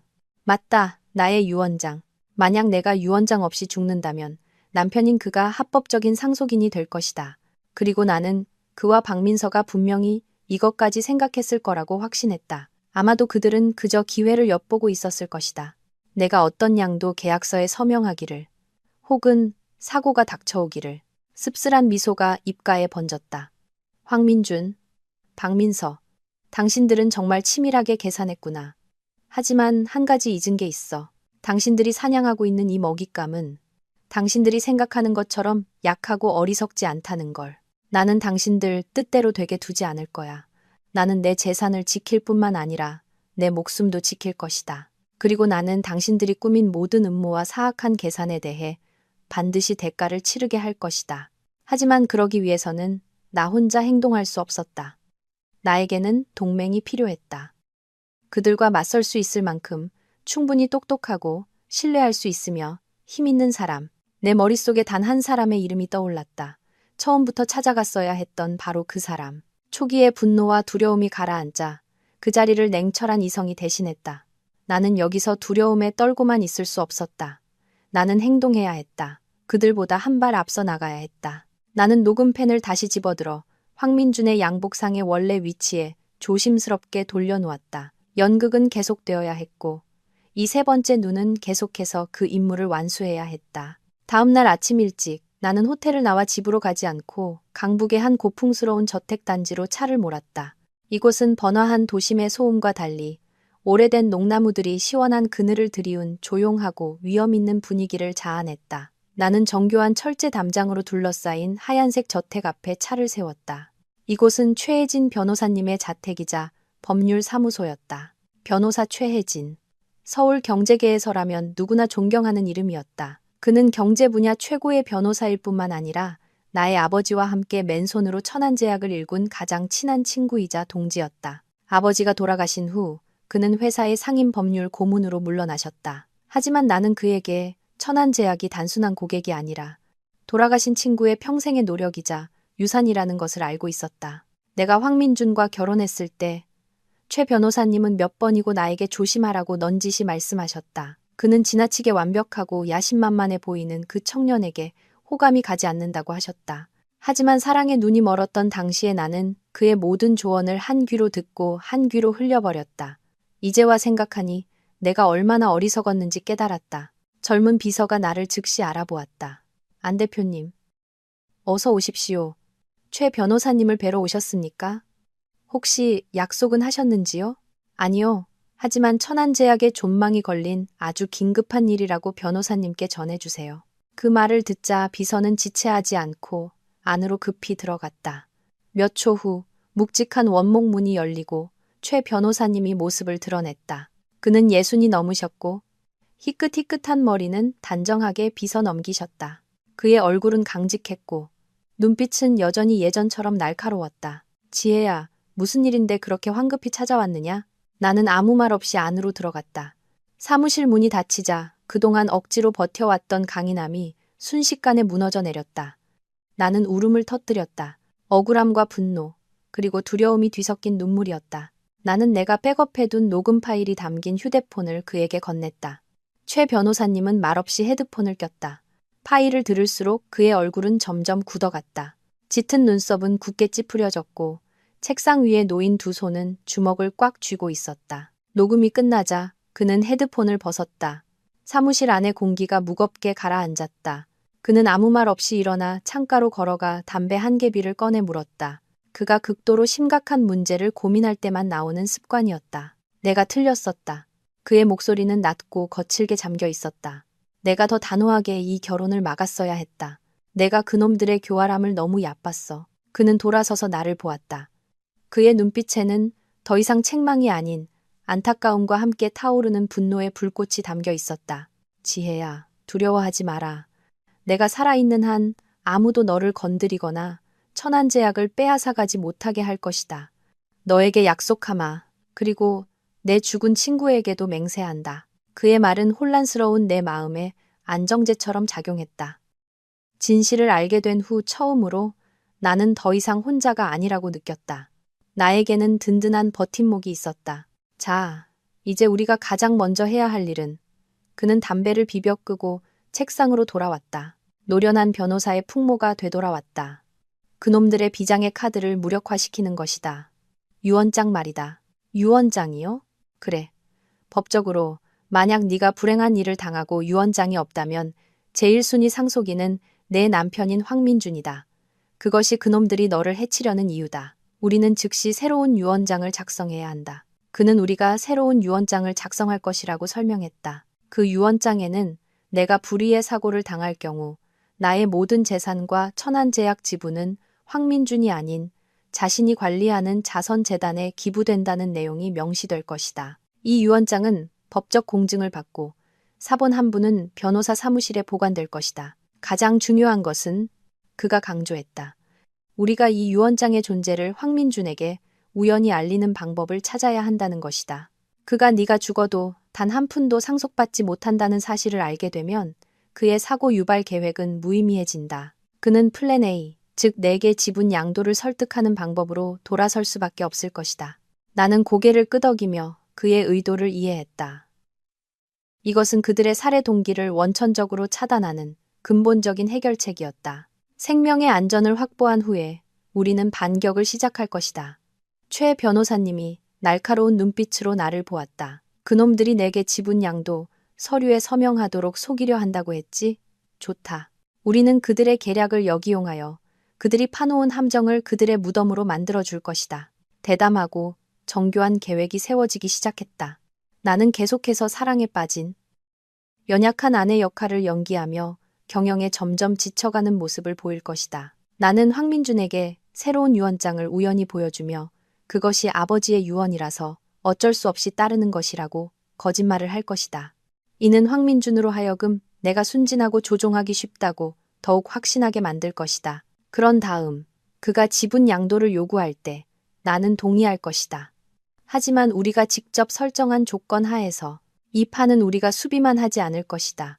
우리가 주도적으로 공격할 것이다. 최 변호사님이 자신감 넘치는 목소리로 결론지었다. 너는 단 한 가지만 하면 된다. 내 역할을 완벽하게 연기하는 것. 나머지 모든 것은 이 늙은이가 알아서 하마. 최 변호사님의 사무실을 나오자 내 마음은 다시 단단해졌다. 두려움은 사라지고 오직 다가올 대결에 대한 결의와 약간의 기대감만이 남았다. 황민준, 박민서, 당신들은 상대를 잘못 골랐어. 이 연극에서 나는 배우일 뿐만 아니라 모든 것의 결말을 결정하는 감독이 될 것이다. 돌아오는 길에 나는 고급 보석상을 지나쳤다. 나는 차를 세우고 안으로 들어갔다. 나의 연극을 더욱 실감나게 만들어줄 몇 가지 소품이 필요했다. 황민준, 박민서. 당신들은 거짓을 좋아하지? 좋아. 내가 보여주지. 무엇이 연기 예술의 정점인지를. 다음 날 나는 완전히 다른 모습으로 회사에 돌아왔다. 전날의 차가운 검은색 오피스룩이 아니었다. 나는 우아한 크림색 원피스를 선택했고 화장은 가볍게, 머리는 자연스럽게 풀어내렸다. 나는 폭풍우가 지나간 후 평온을 되찾은 여성의 이미지를 만들고 싶었다. 남편을 완전히 용서하고 신뢰하는 아내의 모습을. 회사에 들어서자 나는 모든 사람에게 미소 지으며 인사했다. 부드러우면서도 어딘가 지쳐 보이는 미소였다. 이제 다른 사람이 앉아있는 박민서의 사무실을 지나갈 때는 일부러 잠시 멈춰서서 쓸쓸한 표정을 지었다. 나는 내가 여전히 친구의 배신에 상처받은 정이 많은 사람이라는 것을 모두에게 보여주고 싶었다. 황민주는 내가 온 것을 보고 다정한 표정으로 서둘러 마중 나왔다. 왔어? 집에서 하루 더 푹 쉬지 그랬어. 괜찮아요. 혼자 집에 있으니 너무 심심해서요. 나는 힘없는 목소리로 대답했다. 그리고 회사에 일이 얼마나 많은데 당신한테 전부 맡길 수는 없잖아요. 그날 하루 종일 나는 일부러 업무에 집중하지 못하고 멍한 모습을 보였다. 나는 계속해서 황민준을 사무실로 불러 아주 사소한 문제들, 예전 같으면 눈 깜짝할 사이에 혼자 결정했을 일들을 물었다. 나는 내가 점점 날카로움을 잃고 그에게 의존하기 시작했다는 것을 그가 보게 하고 싶었다. 점심시간에는 비서를 시켜 고급 프렌치 레스토랑에서 푸짐한 식사를 주문하게 했다. 폭풍우가 지나간 것을 축하하고 싶다고 말했다. 사무실에서 식사를 하며 나는 주도적으로 그에게 와인을 따라주었다. 있잖아요. 나는 몽롱한 눈으로 그를 바라보며 말했다. 이번 일 때문에 정말 무서웠어요. 일, 돈, 모든 것이 우리 가족보다 중요하지 않다는 걸 깨달았어요. 난 그냥 평범한 삶을 원해요. 당신만 곁에 있으면 충분해요. 황민주는 그 말을 듣고 기쁨을 감추지 못했다. 그는 내 손을 잡으며 감동한 목소리로 말했다. 지혜야, 나도 그렇게 생각해. 당신 너무 고생했어. 당신은 원래 여왕처럼 내 보호를 받으며 살아야 했는데. 하지만 천안제약은 아버지의 평생의 노력이 담긴 곳이잖아요. 나는 약간 망설이는 목소리로 말했다. 제가 그걸 버릴 수는 없어요. 당연하지. 그는 내가 마음을 바꿀까 두려운 듯 서둘러 말했다. 그런 뜻이 아니야. 내 말은 당신은 대표이사 자리를 그대로 유지하되 골치 아픈 일들, 복잡한 대내외적인 문제들은 나한테 맡기라는 거야. 당신은 그냥 좋아하는 일만 하면 돼. 정말요? 나는 희망에 찬 눈으로 그를 올려다보았다. 귀찮지 않겠어요? 귀찮기는. 아내를 챙기는 건 남편의 책임이잖아. 그는 웃었다. 나는 그것이 계산된 미소라는 것을 알았다. 나의 계획은 효과를 발휘하기 시작했다. 탐욕스러운 물고기가 향기로운 미끼를 향해 서서히 다가오고 있었다. 며칠 후 나는 다음 단계를 실행했다. 거래처와 점심 식사를 하러 나가면서 일부러 서류 뭉치 하나를 책상 위에 두고 갔다. 그 서류 뭉치에는 나와 최 변호사님이 준비한 새로운 유언장 사본과 자선재단 관련 서류 몇 장이 끼워져 있었다. 나는 의심 많고 호기심 많은 황민준의 성격상 몰래 훔쳐볼 기회를 놓치지 않을 것이라고 확신했다. 그리고 예상대로 내가 돌아왔을 때 서류 뭉치는 원래 위치에서 몇 센티미터 정도 옮겨져 있었다. 아주 작은 변화였지만 그가 그것을 봤다는 것을 알기에는 충분했다. 그날 저녁 집에 돌아온 그는 매우 다정했지만 그의 눈빛 뒤에 숨겨진 불안함과 초조함을 느낄 수 있었다. 저녁 식사 중에 그는 무심코 물었다. 지혜야, 요즘 자선재단 관련 책을 자주 보는 것 같던데? 나는 놀란 척했다. 어떻게 알았어요? 아, 그냥 당신 책상 위에서 봤어. 그는 서둘러 둘러댔다. 무슨 계획이라도 있는 거야? 나는 한숨을 쉬며 그의 밥그릇에 반찬을 집어주었다. 별거 아니에요. 그냥 이번 일을 겪고 나서 생각이 많아졌어요. 아버지가 돌아가시기 전에 나중에 내가 천안제약을 이끌기 힘들고 지치면 내 재산 대부분을 자선 사업에 쓰라고 하셨거든요. 아버지를 위해 공덕을 쌓는 셈치라고요. 그래서 아버지 뜻에 따라 유언장을 하나 작성해뒀어요. 내 말은 황민준의 얼굴에 찬물을 끼얹는 것과 같았다. 나는 그가 젓가락을 든 손을 순간 멈칫하는 것을 보았다. 유언장이라니, 왜 그렇게 갑자기? 별일 아니에요. 나는 가볍게 웃었다. 그냥 만약을 대비해서요. 인생은 예측할 수 없으니 미리 준비해두는 게 좋잖아요. 그리고 난 당신을 믿어요. 당신이 항상 내 곁에서 나를 돌봐줄 거라는 거 알아요. 하지만 아버지의 유언을 따르지 않을 수는 없잖아요. 나의 설명은 순진하면서도 합리적이어서 그는 더 이상 의심할 수 없었다. 하지만 나는 그의 마음속이 지금쯤 폭풍우가 몰아치고 있다는 것을 알았다. 그의 플랜 B, 사고 유발 계획은 완전히 파산했다. 이제 내가 잘못되기라도 하면 그는 단 한 푼도 받지 못할 것이다. 모든 재산은 자선재단으로 흘러들어갈 것이다. 그는 침묵했다. 얼굴이 심각했다. 그는 생각하고 있었다. 자신의 계획을 다시 계산하고 있었다. 그리고 나는 그에게 남은 길이 단 하나뿐이라는 것을 알았다. 내가 살아있는 동안 지분 양도 서류에 서명하도록 속이는 플랜 A를 서두르는 것. 그날 밤 나는 녹음펜을 회수했다. 안의 내용은 이전보다 훨씬 더 흥미진진했다. 나는 그가 박민서에게 전화하는 소리를 들었다.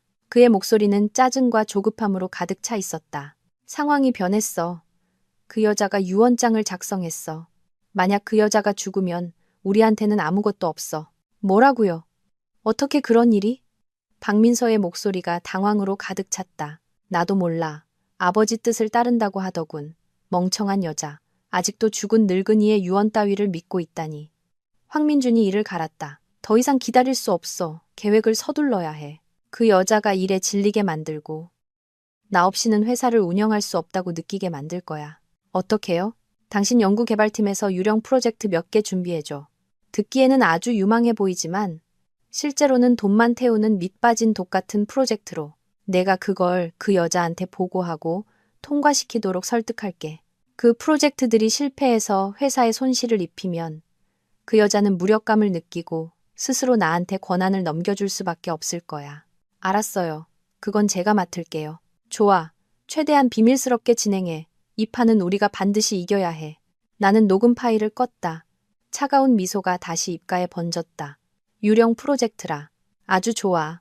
당신들이 나를 함정에 빠뜨리고 싶다면 기꺼이 소원을 들어주지. 내가 직접 그 함정 속으로 걸어 들어가 주겠다.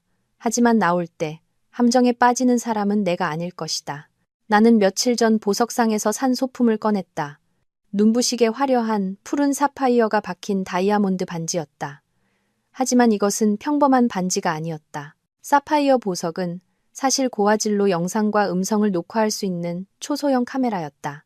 황민준, 박민서, 당신들을 위해 아주 큰 무대를 준비해뒀어. 마음껏 연기해봐. 당신들의 가장 더러운 음모를 펼쳐보여. 나는 맨 앞줄에 앉아 조용히 모든 것을 기록하고 막이 내릴 그날을 기다릴 테니 나와 황민준의 연극은 완벽하게 계속되었다. 사람들 앞에서 우리는 폭풍우를 함께 이겨내고 더욱 견고해진 금실 좋은 부부였다. 그는 나를 차로 데려다주고 낭만적인 저녁 식사를 준비하며 달콤한 말을 속삭였다. 나는 남편의 든든한 어깨에 기대기 위해 경력이라는 무거운 짐을 점차 내려놓는 아내의 역할을 완벽하게 소화했다. 나는 자주 업무 스트레스, 골치 아픈 재무 수치, 끝없이 이어지는 회의에 대해 불평했다. 당신 말이 맞았어요. 나는 매일 밤 그의 어깨에 머리를 기대며 지친 목소리로 말했다. 나는 정말 사업가 체질이 아닌가 봐요. 그냥 평범한 여자로 집에서 당신을 돌보고 싶어요. 그 말을 들을 때마다 황민준의 눈에는 승리감에 찬 빛이 스쳤다. 그는 서둘러 나를 위로했다. 걱정 마. 내가 있잖아. 회사 일은 전부 내가 맡을게. 당신은 그냥 예쁘고 행복하기만 하면 돼. 그는 내가 그를 끌어안고 있을 때 내 손에 사파이어 반지가 조용히 모든 것을 기록하고 있다는 사실을 전혀 알지 못했다. 그의 모든 말, 몸짓, 표정이 선명하게 담기고 있었다. 그리고 예상대로 박민서가 행동을 개시했다. 일주일 후 주간 회의에서 이미 퇴사한 그녀가 갑자기 나타났다. 황민주는 새로운 허브 제품 개발 프로젝트가 중요한 단계에 접어들었는데 박민서가 그 내용을 가장 잘 알고 있기 때문에 프로젝트 고문 자격으로 특별히 다시 초빙했다고 설명했다. 나는 주재석에 앉아 조용히 관찰했다.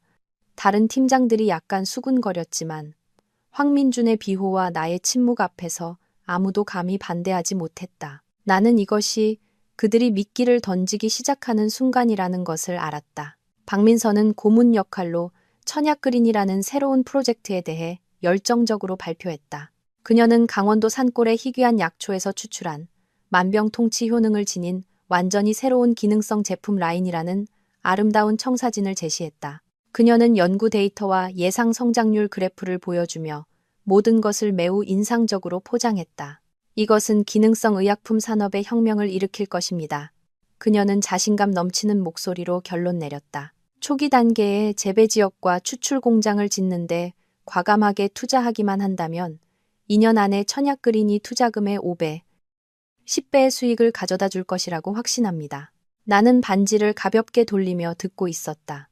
계획은 듣기에는 매력적이었지만 아버지께 단련받은 경험과 날카로운 직감으로 나는 즉시 비합리적인 점들을 발견했다. 초기 투자 자본이 너무 컸고 투자 회수 기간이 너무 길었으며 그녀가 제시한 데이터는 비현실적일 정도로 낙관적이었다.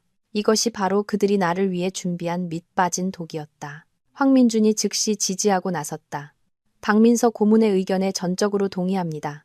이것은 천금 같은 기회입니다. 놓칠 수 없습니다. 지혜 씨, 당신 생각은 어때요? 그는 기대로 가득 찬 눈으로 나를 돌아보았다. 회의실의 모든 사람들이 나에게 시선을 집중했다. 그들은 대표이사의 결정을 기다리고 있었다. 나는 잠시 망설이는 척하며 미간을 찌푸리고 오랫동안 생각에 잠겼다. 박민서가 준비한 상세 계획서를 들여다보았다. 모든 것이 매우 전문적으로 꾸며져 있어 대충 훑어봐서는 허점을 찾기 어려웠다. 이 프로젝트 잠재력은 있어 보이네요. 나는 약간 주저하는 목소리로 말했다. 하지만 초기 투자금이 좀 큰 것 같아요. 너무 위험하지 않을까요? 위험해야 수익도 높은 법이지. 황민준이 서둘러 설득했다. 날 믿어. 내 경험과 박민서의 재능이라면 우리는 반드시 성공할 거야. 숫자 때문에 더 이상 걱정하지 마. 나한테 맡겨. 나는 그를 보다가 다시 박민서를 보았다. 두 사람 모두 의미심장한 기대로 가득 찬 눈으로 나를 바라보고 있었다. 내가 거절하면 그들은 또 다른 방법을 찾을 것이라는 것을 알았다. 최선의 방법은 그들이 계획대로 하도록 내버려 두는 것이었다. 그래야만 그들의 여우꼬리가 완전히 드러날 테니까. 알았어요. 나는 긴 한숨을 내쉬며 완전히 설득당한 척했다. 당신이 그렇게 자신한다면 당신을 믿을게요. 이 프로젝트 진행합시다. 황민준과 박민서의 얼굴에 감출 수 없는 기쁨이 스쳐 지나갔다. 그들은 승리에 찬 눈빛을 교환했다. 그들은 내가 완전히 함정에 빠졌다고 생각했다. 회의 직후 나는 혼자 사무실로 돌아왔다. 가장 먼저 한 일은 반지에서 비디오를 복사하는 것이었다. 비디오에는 박민서의 발표, 황민준의 지지, 그리고 그들의 승리에 찬 눈빛까지 회의의 모든 과정이 선명하게 기록되어 있었다. 하지만 그것만으로는 부족했다. 나는 이것이 유령 프로젝트라는 구체적인 증거가 필요했다. 나는 최혜진 변호사님께 전화를 걸었다. 변호사님, 도와주실 일이 있어요. 강원도의 그 약초와 천약그린 프로젝트의 실현 가능성에 대해 조사해 주세요. 최대한 빨리 결과를 받고 싶습니다. 최 변호사님은 긴 질문 없이 걱정 마라. 내가 알아서 하마. 라고 짧게 대답했다. 그 후 며칠 동안 황민준과 박민서는 매우 바빴다.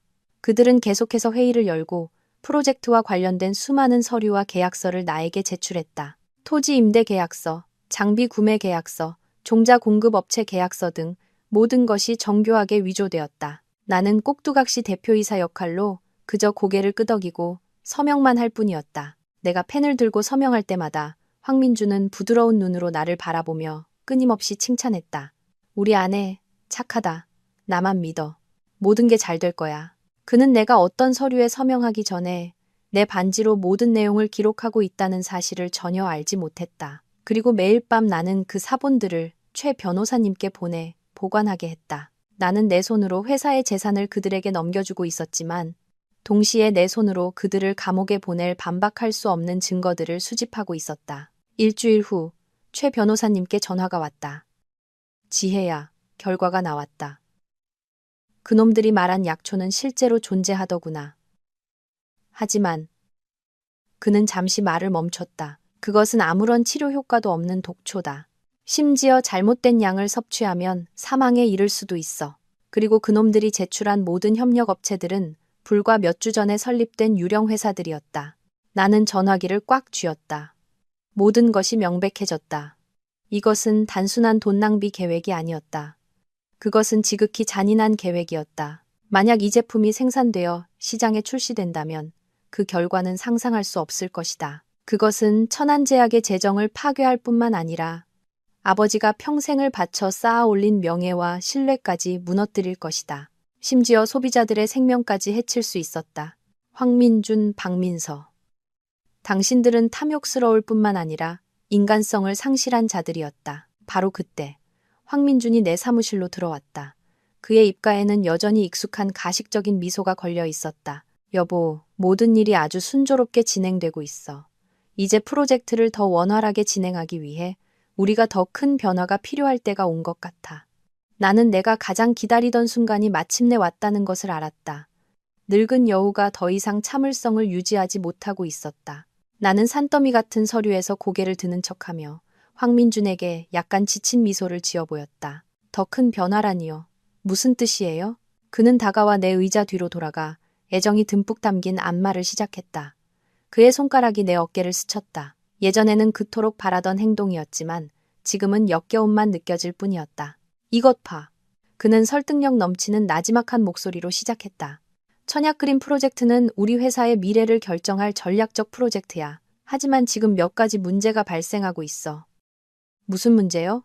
나는 걱정스러운 목소리로 물었다. 이사회 멤버 몇몇, 특히 최 변호사님 쪽의 보수적인 분들이 이 프로젝트를 그다지 지지하지 않아. 너무 위험하다고 생각하는 거지. 내가 진행 속도를 높이려고 하거나 큰 금액을 결제하려고 할 때마다 그들은 온갖 핑계를 대며 지연시키고 끝없이 설명을 요구해.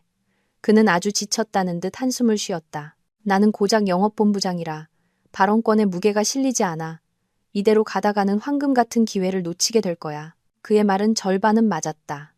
우리의 계획대로 최 변호사님은 실제로 그를 어렵게 만들고 있었다. 그는 황민준에게 지출 내역을 상세히 보고하라고 계속 요구했고 박민서에게는 그 신비한 약초의 효능에 대한 과학적 증거를 추가로 제출하라고 요청했다.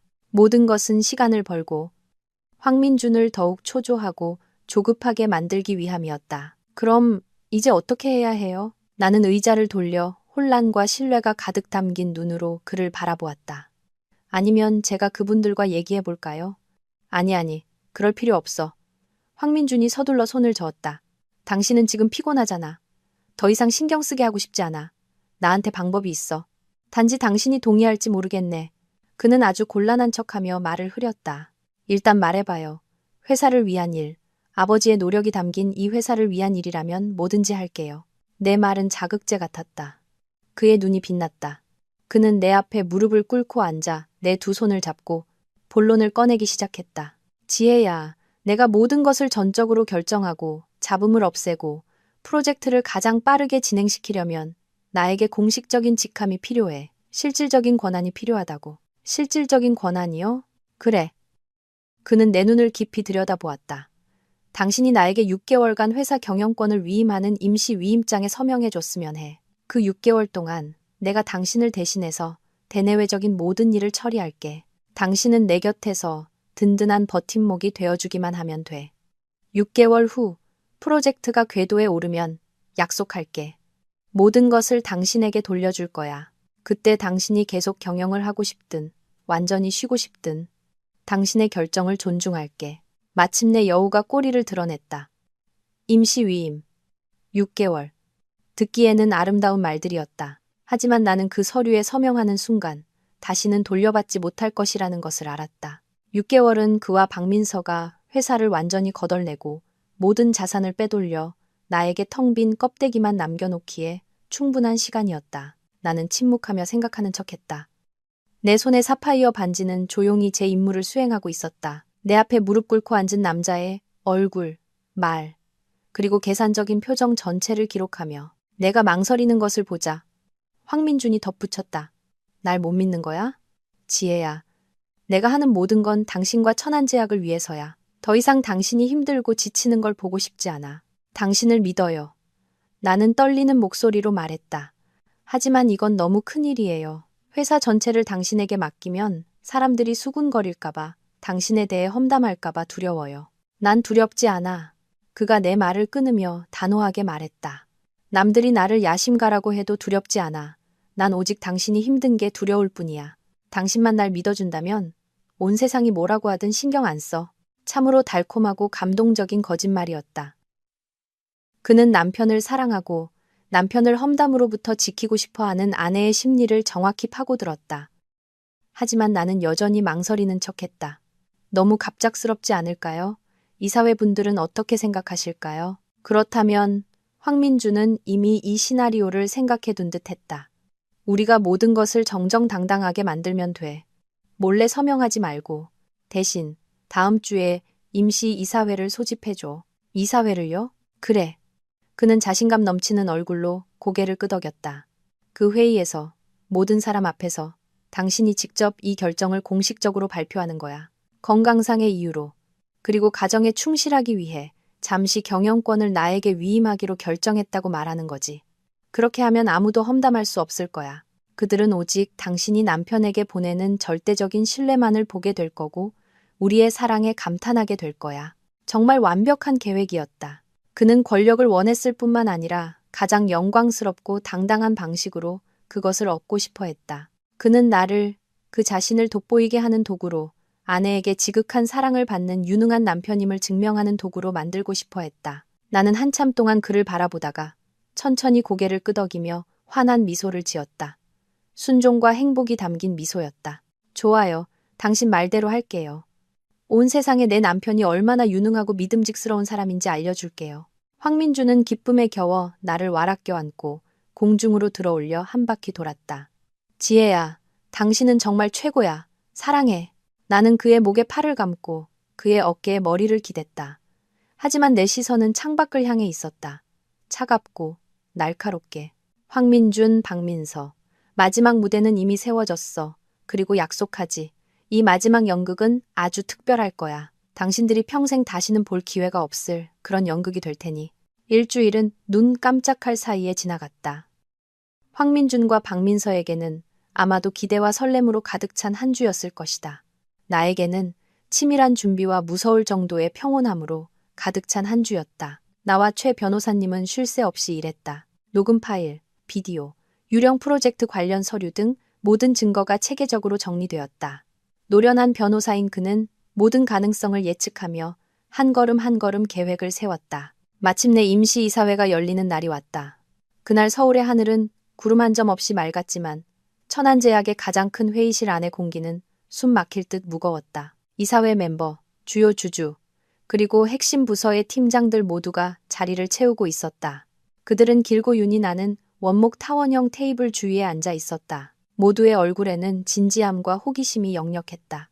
그들은 왜 내가 갑자기 긴급 회의를 소집했는지, 그리고 그 내용이 왜 경영권 위임에 관한 것인지 이해하지 못했다. 나는 가장 높은, 가장 권위 있는 자리인 주재석에 앉았다. 오늘 나는 평소의 우아한 원피스를 선택하지 않았다. 나는 권력, 결단력, 그리고 위험을 상징하는 와인색의 맞춤 정장을 입었다. 머리는 깔끔하게 올려 묶어 총명한 이마를 드러냈고 눈은 날카롭게 화장했다. 오늘 나의 이미지는 완전히 달라야 했다. 강인해야 했다. 내 맞은편 테이블 끝에는 황민준이 앉아 있었다. 그 역시 고급스러운 회색 정장에 넥타이를 단정히 매고 있었다. 그의 얼굴에는 승리감을 감출 수 없었다. 그는 나를 사랑과 자부심이 가득 담긴 눈으로 바라보았지만 나는 그 깊은 곳에서 탐욕이 환호하고 있다는 것을 알았다. 그의 옆에는 프로젝트 고문 자격으로 박민서가 앉아 있었다. 그녀는 단정한 남색 원피스를 입고 화장을 옅게 하여 매우 전문적이고 겸손한 모습을 연출했다. 그들 두 사람, 한 쌍의 간악한 남녀는 회사에서 가장 힘있는 사람들 앞에서 완벽한 연극을 펼치고 있었다. 회의가 시작되었다. 나는 자리에서 일어나 목소리를 가다듬었다. 오늘 내 목소리는 지난 며칠간의 연약하고 지친 기색 없이 맑고 또렷하며 힘이 넘쳤다. 귀빈 여러분, 오늘 임시이사회에 참석해 주셔서 감사합니다. 공지해드린 바와 같이 제가 이 회의를 소집한 이유는 천안제약의 미래에 큰 영향을 미칠 중요한 결정을 발표하기 위함입니다. 회의실은 쥐 죽은 듯 조용했고 모든 시선이 나에게 쏠렸다. 나는 깊은 숨을 들이마신 뒤 황민준을 향해 돌아보며 환한 미소를 지었다. 여러분도 아시다시피 지난 시간 동안 우리 회사는 대내외적으로 적지 않은 풍파를 겪었습니다. 가장 어려운 순간에 저는 제 곁에서 모든 압박을 함께 짊어져준 유능한 남편이자 헌신적인 동료가 있어 정말 행운이었습니다. 그 사람은 바로 우리 회사의 영업본부장 황민준 본부장입니다. 나는 그를 향해 손짓했고 사람들은 박수를 보냈다. 황민준은 자리에서 일어나 정중하게 고개를 숙였다. 그의 얼굴은 행복으로 빛났다. 그는 찬사를 받는 순간을 만끽하고 있었다. 나는 목이 메는 듯한 목소리로 말을 이었다. 하지만 솔직히 말씀드리면 이 모든 일을 겪고 나서 저는 너무나도 지쳤습니다. 제 건강 상태가 더 이상 이처럼 무거운 책임을 감당하는 것을 허락하지 않는군요. 저는 어쩌면 여성의 진정한 자리는 남성의 뒤에서 든든한 버팀목이 되어주는 것일지도 모른다는 사실을 깨달았습니다. 내 말에 이사진, 특히 연세가 지긋한 분들은 고개를 끄덕이며 동의했다. 그들은 내가 유능하면서도 분수를 아는 여성이라고 생각하는 듯 했다. 그리하여 나는 황민준의 눈을 똑바로 바라보았다. 사랑과 신뢰가 가득 담긴 눈으로. 저는 며칠 밤낮을 고민한 끝에 한 가지 결정을 내렸습니다. 오늘 여기 계신 모든 분들이 증인이 되어주시는 이 자리에서 저 안지혜는 천안제약의 대표이사로서 제 남편인 황민준 본부장에게 6개월간 회사의 모든 경영권을 임시로 위임하고자 합니다. 내 말은 회의실 한가운데 폭탄처럼 터져나왔다. 모두가 놀라움에 말을 잃었다. 테이블 끝에 앉아 계시던 최 변호사님조차 극도로 놀라며 반대하는 듯한 모습을 보였다. 지혜야, 무슨 말이냐? 그가 벌떡 일어섰다. 네가 지금 무슨 짓을 하는지 알고 있는 것이냐? 네 아버지의 평생의 노력을 그놈에게 넘겨주겠다니 제정신이냐? 황민준이 즉시 나를 변호하고 나섰다. 최 변호사님, 제 아내의 결정을 존중해 주십시오. 이것은 지혜 씨의 진심 어린 바람입니다. 제가 이 신뢰에 결코 누가 되지 않도록 약속드립니다. 나는 서둘러 손을 저어 최 변호사님을 진정시키는 척했다. 변호사님, 진정하세요. 이건 제 결정이에요. 아주 신중하게 생각했어요. 저는 민준 씨를 절대적으로 믿어요. 최 변호사님과 황민준 사이의 짧은 논쟁은 나의 결정을 더욱 진실하게 만들었다. 모두가 이것이 어떤 강요도 없는 온전한 나의 의지라고 믿게 되었다. 이사진을 설득한 후 나는 비서에게 신호를 보냈다. 그녀는 미리 준비된 서류철을 가져와 내 앞에 놓았다. 그것은 경영권 위임 계약서였다. 모든 것을 명확하고 투명하게 하기 위해 바로 이 자리에서 계약서에 서명하도록 하겠습니다. 내가 말했다. 황민준은 입가에 만족스러운 미소를 거의 감추지 못했다. 그는 박민서를 보았고 두 사람은 아무도 보지 못한다고 생각하는 승리의 눈빛을 교환했다. 하지만 나는 보았다. 내 옷깃에 달린 초소형 카메라가 모든 것을 보고 있었다. 나는 펜을 집어들었다. 아버지가 대학 입학 선물로 주신 첫 번째 선물, 금장 파커 만년필이었다. 나는 펜 뚜껑을 열었다. 회의실은 숨을 죽였다. 황민준은 앞으로 몸을 기울였다. 그의 눈은 내 펜 끝에 고정되어 역사적인 순간을 기다리고 있었다. 그가 공식적으로 천안제약의 주인이 되는 순간을. 나는 그를 보며 미소 지었다. 아주 부드러운 미소였다. 그리고 나는 천천히 펜 끝을 하얀 종이 위에 내려놓았다. 내 펜 끝이 종이에 가볍게 닿았다. 회의실은 너무나 조용해서 맞은편에 앉은 황민준이 마른 침을 삼키는 소리까지 들릴 정도였다. 그의 눈은 환하게 빛나고 있었다. 뚱뚱한 먹잇감을 막 낚아채려는 사냥꾼의 눈빛이었다. 그는 이 순간을 너무나도 오래 기다려왔다. 하지만 나는 서명하지 않았다. 내 이름을 쓰는 대신 나는 종이 위에 작은 원 하나를 그렸을 뿐이다. 그리고 나는 천천히 고개를 들었다. 내 입가의 부드러운 미소는 순식간에 사라지고 그 자리를 차갑고 비웃음 가득한 미소가 대신했다. 나는 황민준의 눈을 똑바로 쳐다보았다. 많이 실망했어요, 여보. 나의 질문과 완전히 변해버린 미소와 눈빛에 황민준은 얼어붙었다. 그의 입가의 미소가 굳어졌다. 그는 나를 보다가 다시 계약서를 내려다보았다. 그의 얼굴에는 당혹감이 역력했다. 지혜야, 무슨 말이야. 그뿐만이 아니었다. 회의실의 모든 사람들이 어리둥절한 표정이었다. 그들은 무슨 일이 벌어지고 있는지 이해하지 못했다. 나의 연극은 너무나도 갑작스럽게 바뀌었다. 나는 그의 질문에 대답하지 않고 여유롭게 펜 뚜껑을 닫아 책상 위에 내려놓았다. 그리고 최 변호사님께 신호를 보냈다. 아까까지 분노한 표정으로 조용히 앉아있던 그는 이제는 이상하리만치 위풍당당한 모습으로 자리에서 일어났다. 그는 아무 말 없이 서류 가방에서 작은 리모컨을 꺼내 버튼을 눌렀다. 즉시 내 뒤에 있던 거대한 프로젝터 스크린이 꺼졌다가 다시 켜졌다. 천안제약의 로고가 있던 자리였다. 하지만 이번에 나타난 영상은 딱딱한 경영 그래프가 아니었다. 그것은 동영상이었다. 내 사파이어 반지에서 촬영된 아주 낮은 각도의 영상. 첫 화면에 나타난 것은 내 사무실에서 간절한 표정으로 내 앞에 무릎 꿇고 있는 황민준의 얼굴이었다. 소리가 선명하게 울려 퍼졌다. 당신이 나에게 6개월간 회사 경영권을 위임하는 임시 위임장에 서명해줬으면 해. 회의실이 웅성거리기 시작했다. 황민준의 얼굴이 새하얗게 질렸다. 그는 벌떡 일어나 스크린을 가리키며 더듬거렸다. 이게 뭐야? 지혜야, 당신? 영상은 계속되었다. 이번에는 지난주 회의 장면이었다. 박민서가 천약 그림 프로젝트에 대해 열변을 토하고 있었고 그 뒤를 이어 황민준의 열정적인 지지 발언이 나왔다. 그리고 내가 함정에 빠졌다고 생각했을 때 그들이 서로 교환했던 승리에 찬 눈빛까지. 이게 대체 뭡니까? 왜 이런 영상이 나오는 겁니까? 나이든 주주 한 분이 경악에 찬 목소리로 물었다. 나는 자리에서 일어나 팔짱을 꼈다. 차갑고 단호한 목소리가 회의실 전체에 울려 퍼졌다. 귀빈 여러분, 이것이 바로 우리 등 뒤에서 실제로 일어났던 일들입니다. 이것이 바로 제가 그토록 믿었던 남편과 그의 유능한 프로젝트 고문의 진짜 얼굴입니다. 황민준과 박민서는 이제 완전히 얼어붙어 얼굴에 핏기 하나 없었다. 그들은 마치 괴물을 보는 듯한 눈으로 나를 쳐다보았다. 하지만 최고의 연극은 아직 남아있었다. 아마 여러분은 이것이 단순한 내부 갈등이나 흔한 권력욕이라고 생각하실지도 모르겠습니다. 나는 비웃는 목소리로 말했다. 하지만 아닙니다. 진실은 훨씬 더 끔찍합니다. 나는 다시 최 변호사님께 신호를 보냈다. 몽블랑 펜에서 나온 녹음 파일이 재생되었다.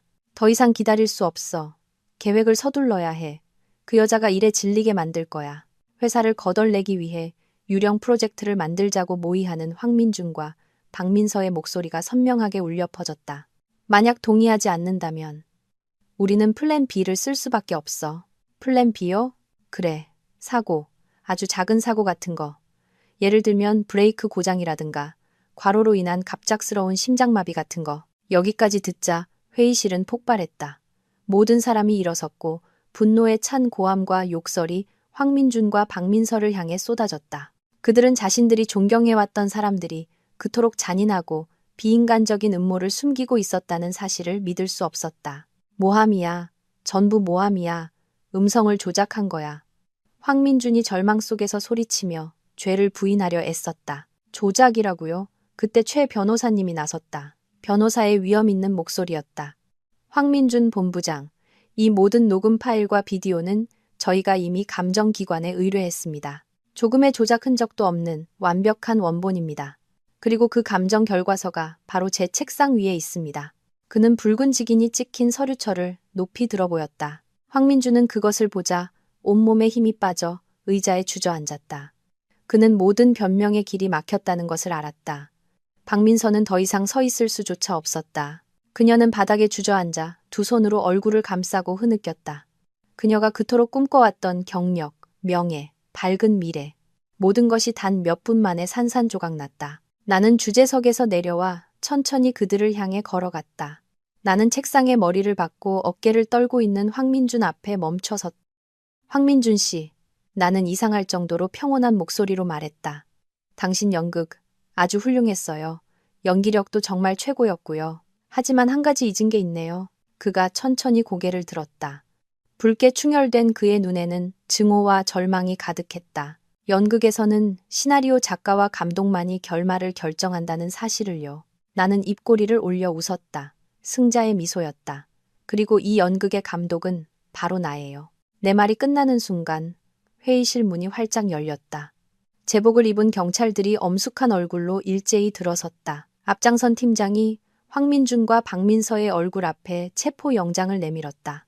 황민준 씨, 박민서 씨, 두 분을 사기, 횡령 및 조직적 살인 미수 혐의로 체포합니다. 서로 따라오시죠. 모든 것이 너무나 빠르고 너무나 갑작스럽게 일어났다. 황민준과 박민서는 무슨 일이 일어났는지 이해하기도 전에 두 명의 경찰에게 제압되어 수갑이 채워졌다. 철컥하는 차가운 수갑 소리가 회의실에 울려 퍼지며 모든 것에 단호한 마침표를 찍었다. 철컥하는 차가운 수갑 소리가 쥐 죽은 듯 조용한 회의실 공간에 울려 퍼졌다. 그것은 그 무엇보다 날카롭고 단호한 소리였고 황민준과 박민서의 경력, 명예, 그리고 미래의 마침표를 찍는 소리였다. 황민준은 자신의 두 손이 단단히 결박된 것을 망연자실하게 바라보았다. 그의 얼굴은 하얗게 질렸다가 파랗게 변했다. 그는 고개를 번쩍 들어 나를 보았다. 그의 눈에는 더 이상 애원이나 후회가 없었다. 오직 막다른 길에 몰린 야수와 같은 극도의 증오만이 남아 있었다. 안지혜, 네가 날 함정에 빠뜨렸어. 이 독한 여자. 그가 으르렁거리며 발버둥 쳤지만 두 명의 경찰에게 단단히 붙잡혀 있었다. 나는 그저 그 자리에 서서 아무런 감정에 동요 없는 눈으로 그를 조용히 바라볼 뿐이었다. 독하다고? 그가 나를 위해 준비했던 사고 계획에 비하면, 내 목숨과 재산을 모두 빼앗으려 했던 그의 잔인한 음모에 비하면 오늘 나의 행동이 과연 무엇이란 말인가? 나는 그저 법이 허용하는 방식으로 나 자신을 위한 공정함을 되찾고 있을 뿐이었다. 박민서는 완전히 무너져 내렸다. 그녀는 더 이상 울부짖지 않고 그저 바닥에 주저앉아 있었다. 화려한 오피스룩을 입은 그녀의 가녀린 몸은 이제 초라하기 짝이 없었다. 그녀의 눈은 초점 없이 허공을 응시하고 있었다. 아마도 그녀는 자신과 황민준이 거짓과 음모로 공들여 쌓아올린 모래성이 그토록 순식간에 무너져 내릴 수 있다는 사실을 아직도 믿지 못하는 듯했다. 두 사람이 경찰에게 끌려 내 앞을 지나갈 때 황민준이 갑자기 멈춰섰다. 그는 내게 바싹 다가와 이를 악물고 위협적인 목소리로 속삭였다. 너무 우쭐대지 마. 이게 끝이라고 생각해? 내가 널 가만두지 않을 거야. 나는 경멸이 가득 담긴 미소를 지으며 입꼬리를 올렸다. 기다릴게요. 하지만 유감스럽게도 당신에게는 그런 기회가 없을 것 같네요. 황민준 씨, 앞으로 감옥에서 보낼 시간 동안 당신이 저지른 짓이나 반성하세요. 그들이 끌려나간 회의실은 웅성거리는 소리로 혼란에 빠졌다. 이사회 멤버들과 주주들은 충격에서 벗어나 이제는 완전히 다른 눈으로 나를 바라보았다. 더 이상 불쌍한 아내를 향한 동정심이 아니었다. 그것은 똑똑하고 단호하며 어쩌면 약간은 무자비하기까지 한 여성 리더를 향한 존경, 심지어 약간의 경외심이었다. 최 변호사님이 내 곁으로 다가와 어깨를 가볍게 두드렸다. 잘했다, 지혜야. 아주 용감했어. 감사합니다, 변호사님. 변호사님이 안 계셨다면 저 혼자서는 해내지 못했을 거예요. 회의는 곧바로 재개되었지만 분위기는 완전히 달라져 있었다. 나는 대표이사로서 모두를 안심시켰다. 귀빈 여러분, 지금 모두가 매우 혼란스러우시리라 생각합니다. 하지만 저는 단언합니다. 천안제약은 이 두 마리의 해충 때문에 무너지지 않을 것입니다. 오히려 이것은 우리가 과거의 오물을 씻어내고 더 깨끗하고 강한 천안제약을 재건할 기회입니다. 나는 모든 프로젝트, 특히 천약 그린 프로젝트를 전면 재검토할 것을 선언했다. 나는 황민준과 박민서가 입힌 모든 손해를 회수하고 회사의 모든 활동을 투명한 궤도로 되돌려 놓겠다고 약속했다. 나의 단호한 말과 결단력 있는 행동은 빠르게 사람들의 신뢰를 되찾았다. 천안제약 역사상 가장 큰 인사의 폭풍은 손실을 남겼지만 동시에 재생의 기회와 새로운 장을 열었다. 천안제약에서 일어난 충격적인 체포 사건은 삽시간에 퍼져나갔다. 주요 언론사들은 대표이사, 남편과 친구의 사기 및 살인 미수 음모 밝혀내라는 제목으로 일제히 보도했고 이 사건은 오랫동안 뜨거운 화제가 되었다. 내가 회의에서 공개한 증거들은 널리 퍼져나가 그 두 사람의 진짜 얼굴을 만천하에 드러냈다. 여론은 처음에 반신반의를 넘어 이제 완전히 나를 지지하고 감탄했다. 수사기관에서 반박할 수 없는 증거 앞에 황민준과 박민서는 오래 버티지 못했다.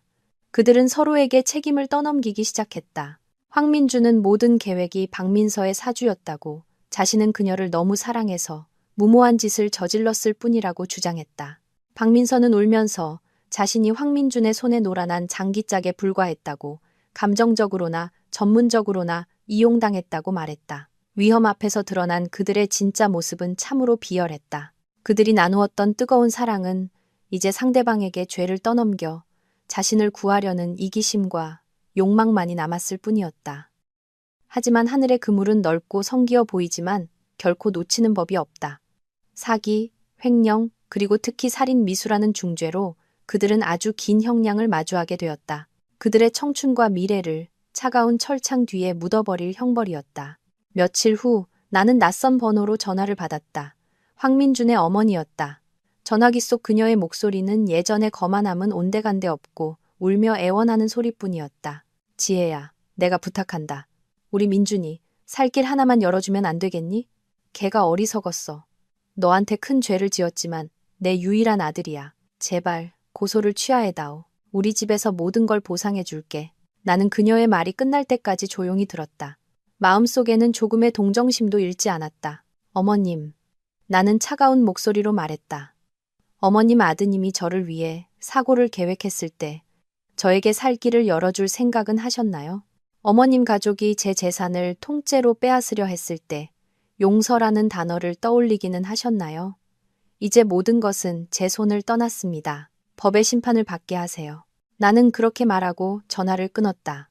은원은 이미 너무나도 명확했다.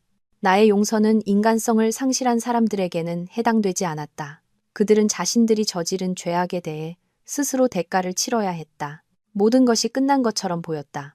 악인은 벌을 받았고 정의는 실현되었다. 하지만 나는 나의 싸움이 아직 끝나지 않았다는 것을 알았다. 공정함을 되찾는 것은 첫걸음일 뿐이었다. 다음 단계, 그리고 가장 중요한 단계는 천안제약을 다시 일으켜 세우는 것, 배신의 잿더미 위에서 회사를 재건하는 것이었다. 폭풍이 지나간 후 하늘이 즉시 맑아지는 것은 아니었다. 당시의 천안제약은 거대한 폭풍을 겪은 큰 배와 같았다. 침몰하지는 않았지만 선체는 긁힌 자국으로 가득했고 돛대는 휘었으며 배를 올바른 항로로 이끌 유능한 선장이 필요했다. 그리고 그 선장은 바로 나였다. 그 후 몇 달은 쉴 틈 없는 나날의 연속이었다. 나는 거의 회사에서 먹고 잤다. 가장 시급한 일은 천약 그린 프로젝트의 후유증을 처리하는 것이었다. 수백억 원의 자금이 황민준과 박민서가 세운 유령 회사와 허위 계약으로 흘러들어갔다. 그것은 천안제약에 매우 심각한 재정적 상처였다. 나는 최 변호사님과 법무팀과 함께 은행과 협력하여 관련 계좌를 동결하고 유령 회사들을 상대로 소송을 제기하여 가능한 한 모든 돈을 회수하려 노력했다. 그것은 매우 복잡하고 비용이 많이 드는 법적 싸움이었지만 나는 결코 포기하지 않았다. 되찾는 돈 한 푼 한 푼은 재정적인 의미를 넘어 정의의 실현을 의미했기 때문이다. 그와 동시에 나는 회사 내부의 신뢰 위기에도 직면해야 했다. 두 명의 고위 임원이었던 황민준과 박민서의 사건은 큰 충격을 안겨주었다. 직원들은 회사의 미래와 자신들의 미래에 대해 불안해했다. 헛소문과 의심이 퍼져나가기 시작했다. 나는 전 직원과 직접 대화하는 자리를 마련하기로 결정했다. 천안제약 역사상 전례 없는 일이었다. 나는 수백 명의 사람들 앞에 멀게만 느껴지는 대표이사가 아닌 폭풍 후 앞에 선 동료이자 선장으로서 섰다. 나는 어려움을 숨기지 않았다. 회사가 겪고 있는 손실과 앞으로 마주할 도전들에 대해 솔직하게 이야기했다. 하지만 나는 또한 이 배를 다시 일으켜 세우려는 나의 믿음과 결의에 대해서도 말했다. 많은 분들이 불안해하고 있다는 것을 압니다. 내 목소리가 강당 전체에 울려 퍼졌다. 하지만 저를 봐주십시오. 제가 가장 믿었던 사람들에게 속고 배신당했던 저 역시 여기에 서 있습니다. 저는 무너지지 않았고 천안제약 또한 무너지지 않을 것입니다. 천안제약은 제 아버지의 평생의 노력이자 우리 모두의 두 번째 집입니다. 이 집은 지금 상처를 입었고 우리 모두가 함께 손을 잡고 고치고 다시 세워야 합니다. 저는 혼자 할 수 없습니다. 여러분 한 분 한 분의 신뢰와 협력, 그리고 노력이 필요합니다. 나의 진심 어린 말은 사람들의 마음에 닿은 듯했다. 처음의 침묵은 박수 소리로 바뀌었고 처음에는 주저하던 소리가 점점 커져갔다. 나는 천안제약의 사람들을 다시 하나로 묶는데 첫걸음을 내디뎠다는 것을 알았다. 그 후 나는 과감한 개혁을 단행했다. 회사의 자금을 빼돌리는 도구로 변질되었던 박민서의 연구개발팀을 완전히 해체했다. 대신 국내 최고의 전문가와 과학자들을 초빙하여 투명하고 지속 가능한 발전 전략을 갖춘 새로운 약재 연구소를 설립했다. 나는 또한 유능하고 열정 있는 젊은 직원들을 중요한 관리직에 과감히 등용하여 회사 전체에 새로운 활력을 불어넣었다. 내 개인적인 삶에도 변화가 있었다. 나는 더 이상 고통스러운 기억으로 가득 찬 고급 아파트에서 살지 않았다. 나는 부모님의 옛집, 푸른 정원이 있는 작은 집으로 이사했다. 그곳은 나의 평화로운 어린 시절의 추억으로 가득 찬 곳이었다. 매일 힘든 업무를 마친 후 내 손으로 화초를 가꾸고 맑은 공기를 마시며 나는 내 영혼이 정화되고 이상하리만치 평온해지는 것을 느꼈다. 1년 후 황민준과 박민서의 재판이 마침내 열렸다.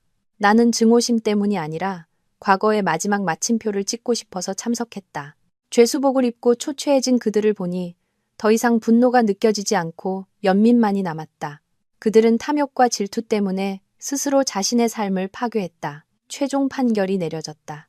황민주는 징역 25년, 박민서는 18년. 젊은 날의 과오에 대한 대가치고는 너무나도 비쌌다. 재판이 끝난 후 나는 마지막으로 그들을 만나기 위해 구치소로 향했다. 나는 박민서를 먼저 만났다. 그녀는 두꺼운 유리창 너머에 앉아 있었는데 너무 말라서 거의 알아볼 수 없었다. 나를 보자. 그녀는 고개를 숙이고 감히 나를 똑바로 쳐다보지 못했다. 왜 그랬어, 민서야? 나는 평온한 목소리로 물었다. 우리는 가장 친한 친구였잖아. 왜 나한테 그런 짓을 한 거야? 박민서는 한참 동안 침묵하다가 눈물을 흘리기 시작했다. 미안해, 지혜야. 난 항상 널 질투했어. 행복한 가정, 탄탄한 미래, 모든 걸 다 가진 널 질투했어. 난 아무것도 없는데. 황민준 씨가 나에게 다가왔을 때 그가 보여준 미래는 너무나도 아름다웠어. 내가 눈이 멀었었어. 나는 한숨을 쉬었다. 질투심이 우리 우정을 죽였고 내 미래도 죽였어. 널 책망하러 온 게 아니야. 그냥 잘 지내라고. 내 미래는 아직 남아있다고 말해주고 싶었어. 황민준과의 대화는 더 무거웠다. 그는 울지 않고 그저 텅 빈 눈으로 나를 바라볼 뿐이었다. 나한테 할 말 없어요? 그는 고개를 저었다.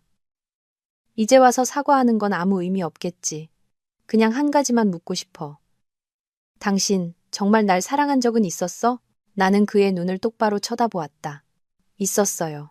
온 마음을 다해서 당신을 사랑했어요. 바로 그렇기 때문에 당신의 배신이 나를 그토록 고통스럽게 했던 거예요. 그가 눈을 감았다. 뒤늦은 눈물 한 방울이 움푹 팬 그의 뺨을 타고 흘러내렸다. 날 사랑해줘서 고마웠어. 나는 일어나 뒤돌아섰다. 단 한 번도 돌아보지 않았다. 고통스러웠든 달콤했든 과거는 정말로 뒤에 남았다. 이 순간부터 내 마음속에는 더 이상 그의 모습이 없을 것이다. 나는 새로운 삶, 더 이상 얽매이지 않는 재생을 맞이할 준비가 되어 있었다. 시간은 쏜살같이 흘러 판결이 내려진 지 3년이 지났다. 나의 지휘 아래 천안제약은 완전히 탈바꿈했다. 파산 직전의 회사에서 고품질 제품과 투명하고 인간적인 기업 문화로 유명한 국내 최고의 제약회사 중 하나로 성장했다. 나는 더 이상 아버지의 그림자가 아니었다.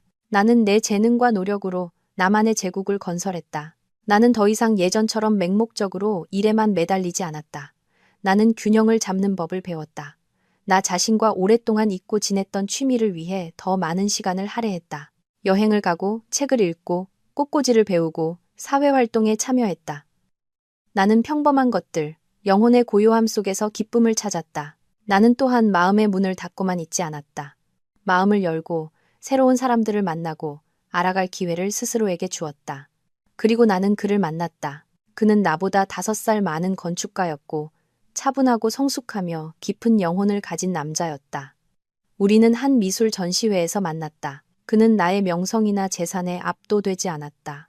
그는 내가 유화한 점에 대해 열정적으로 평론하는 모습에 내 눈빛에 매료되었다. 우리의 사랑은 아주 부드럽고 자연스럽게 찾아왔다. 그는 화려한 말을 하지 않았고 비싼 선물을 주지 않았다. 그는 그저 내 곁에서 내 이야기를 들어주고 나와 함께 공원을 산책하고 나를 위해 소박한 식사를 만들어 주었다. 그와 함께 있을 때 나는 나 자신이 될 수 있었다. 억지로 강한 척하거나 경계할 필요 없는 평범한 안지혜. 그는 나의 과거, 내가 겪었던 상처에 대해 알고 있었다. 그는 판단하지 않고 그저 조용히 나를 품에 안아주었다. 당신, 너무 강인하게 버텨왔어요. 그가 말했다. 이제부터는 내가 함께 짊어질게요. 바람이 시원하게 불던 어느 날 저녁, 바닷가에서 그는 나에게 청혼했다. 촛불도, 꽃도 없었다. 오직 두 개의 진실한 마음만이 있었다. 그가 준 반지는 반짝이는 다이아몬드가 아니라 그가 서둘러 직접 엮은 소박한 풀반지였다. 하지만 그것은 내가 본 가장 아름다운 반지였다. 그리고 나는 고개를 끄덕였다. 우리의 결혼식은 가족과 가장 친한 친구들만 모인 가운데 꽃이 만발한 언덕 위에서 열렸다. 이제는 머리가 하얗게 새신 최 변호사님이 아버지를 대신해 내 손을 잡고 그에게 건네주셨다. 그 순간 나는 울었다. 충만한 행복의 눈물이었다. 결혼 후의 삶은 평온한 나날의 연속이었다.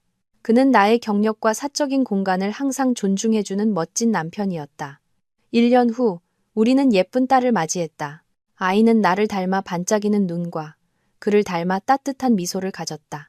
우리는 아이에게 평안한 삶을 살기를 바라는 마음과 파란만장했지만 또한 잊을 수 없는 나의 여정을 기억하기 위해 서연이라고 이름 지었다. 가끔 옛사람들의 소식을 듣기도 한다. 황민준의 어머니는 아들이 감옥에 간 지 얼마 되지 않아 병으로 돌아가셨다. 박민선은 모범수로 생활하여 조기 출소했다고 들었다. 그녀는 이름을 바꾸고 다른 도시로 이사가서 새로운 삶을 시작했다고 한다. 그녀가 진정한 평안을 찾았기를 바란다. 황민주는 여전히 그곳에서 자신의 잘못에 대한 대가를 치르고 있다. 나는 더 이상 그들에게 신경 쓰지 않는다. 과거는 값비싼 교훈이었고 이미 넘어간 책의 한 장이었다. 나의 현재와 미래는 내 곁에 있는 따뜻한 남편과 내 품에서 잠든 사랑스러운 딸이다. 오늘 밤 결혼 5주년 기념일. 그는 나를 예전 그 레스토랑으로 다시 데려왔다. 여전히 감미로운 음악이 흐르고 최고급 와인이 있지만 그의 맞은편에 앉은 여인은 더 이상 순진하고 몽상적이던 그날의 안지혜가 아니었다. 나는 폭풍우를 지나왔고 달콤함과 쓴맛을 모두 맛보았다. 그리고 마침내 행복이 완벽한 목적지가 아니라 여정 그 자체라는 것을 깨달았다. 모든 비가 그친 뒤에는 무지개가 뜨고 모든 어두운 밤이 지나면 새로운 새벽이 기다리고 있는 그런 여정. 그리고 나의 새벽은 눈부시게 빛나고 따뜻한 나의 새벽은 바로 여기에 있다.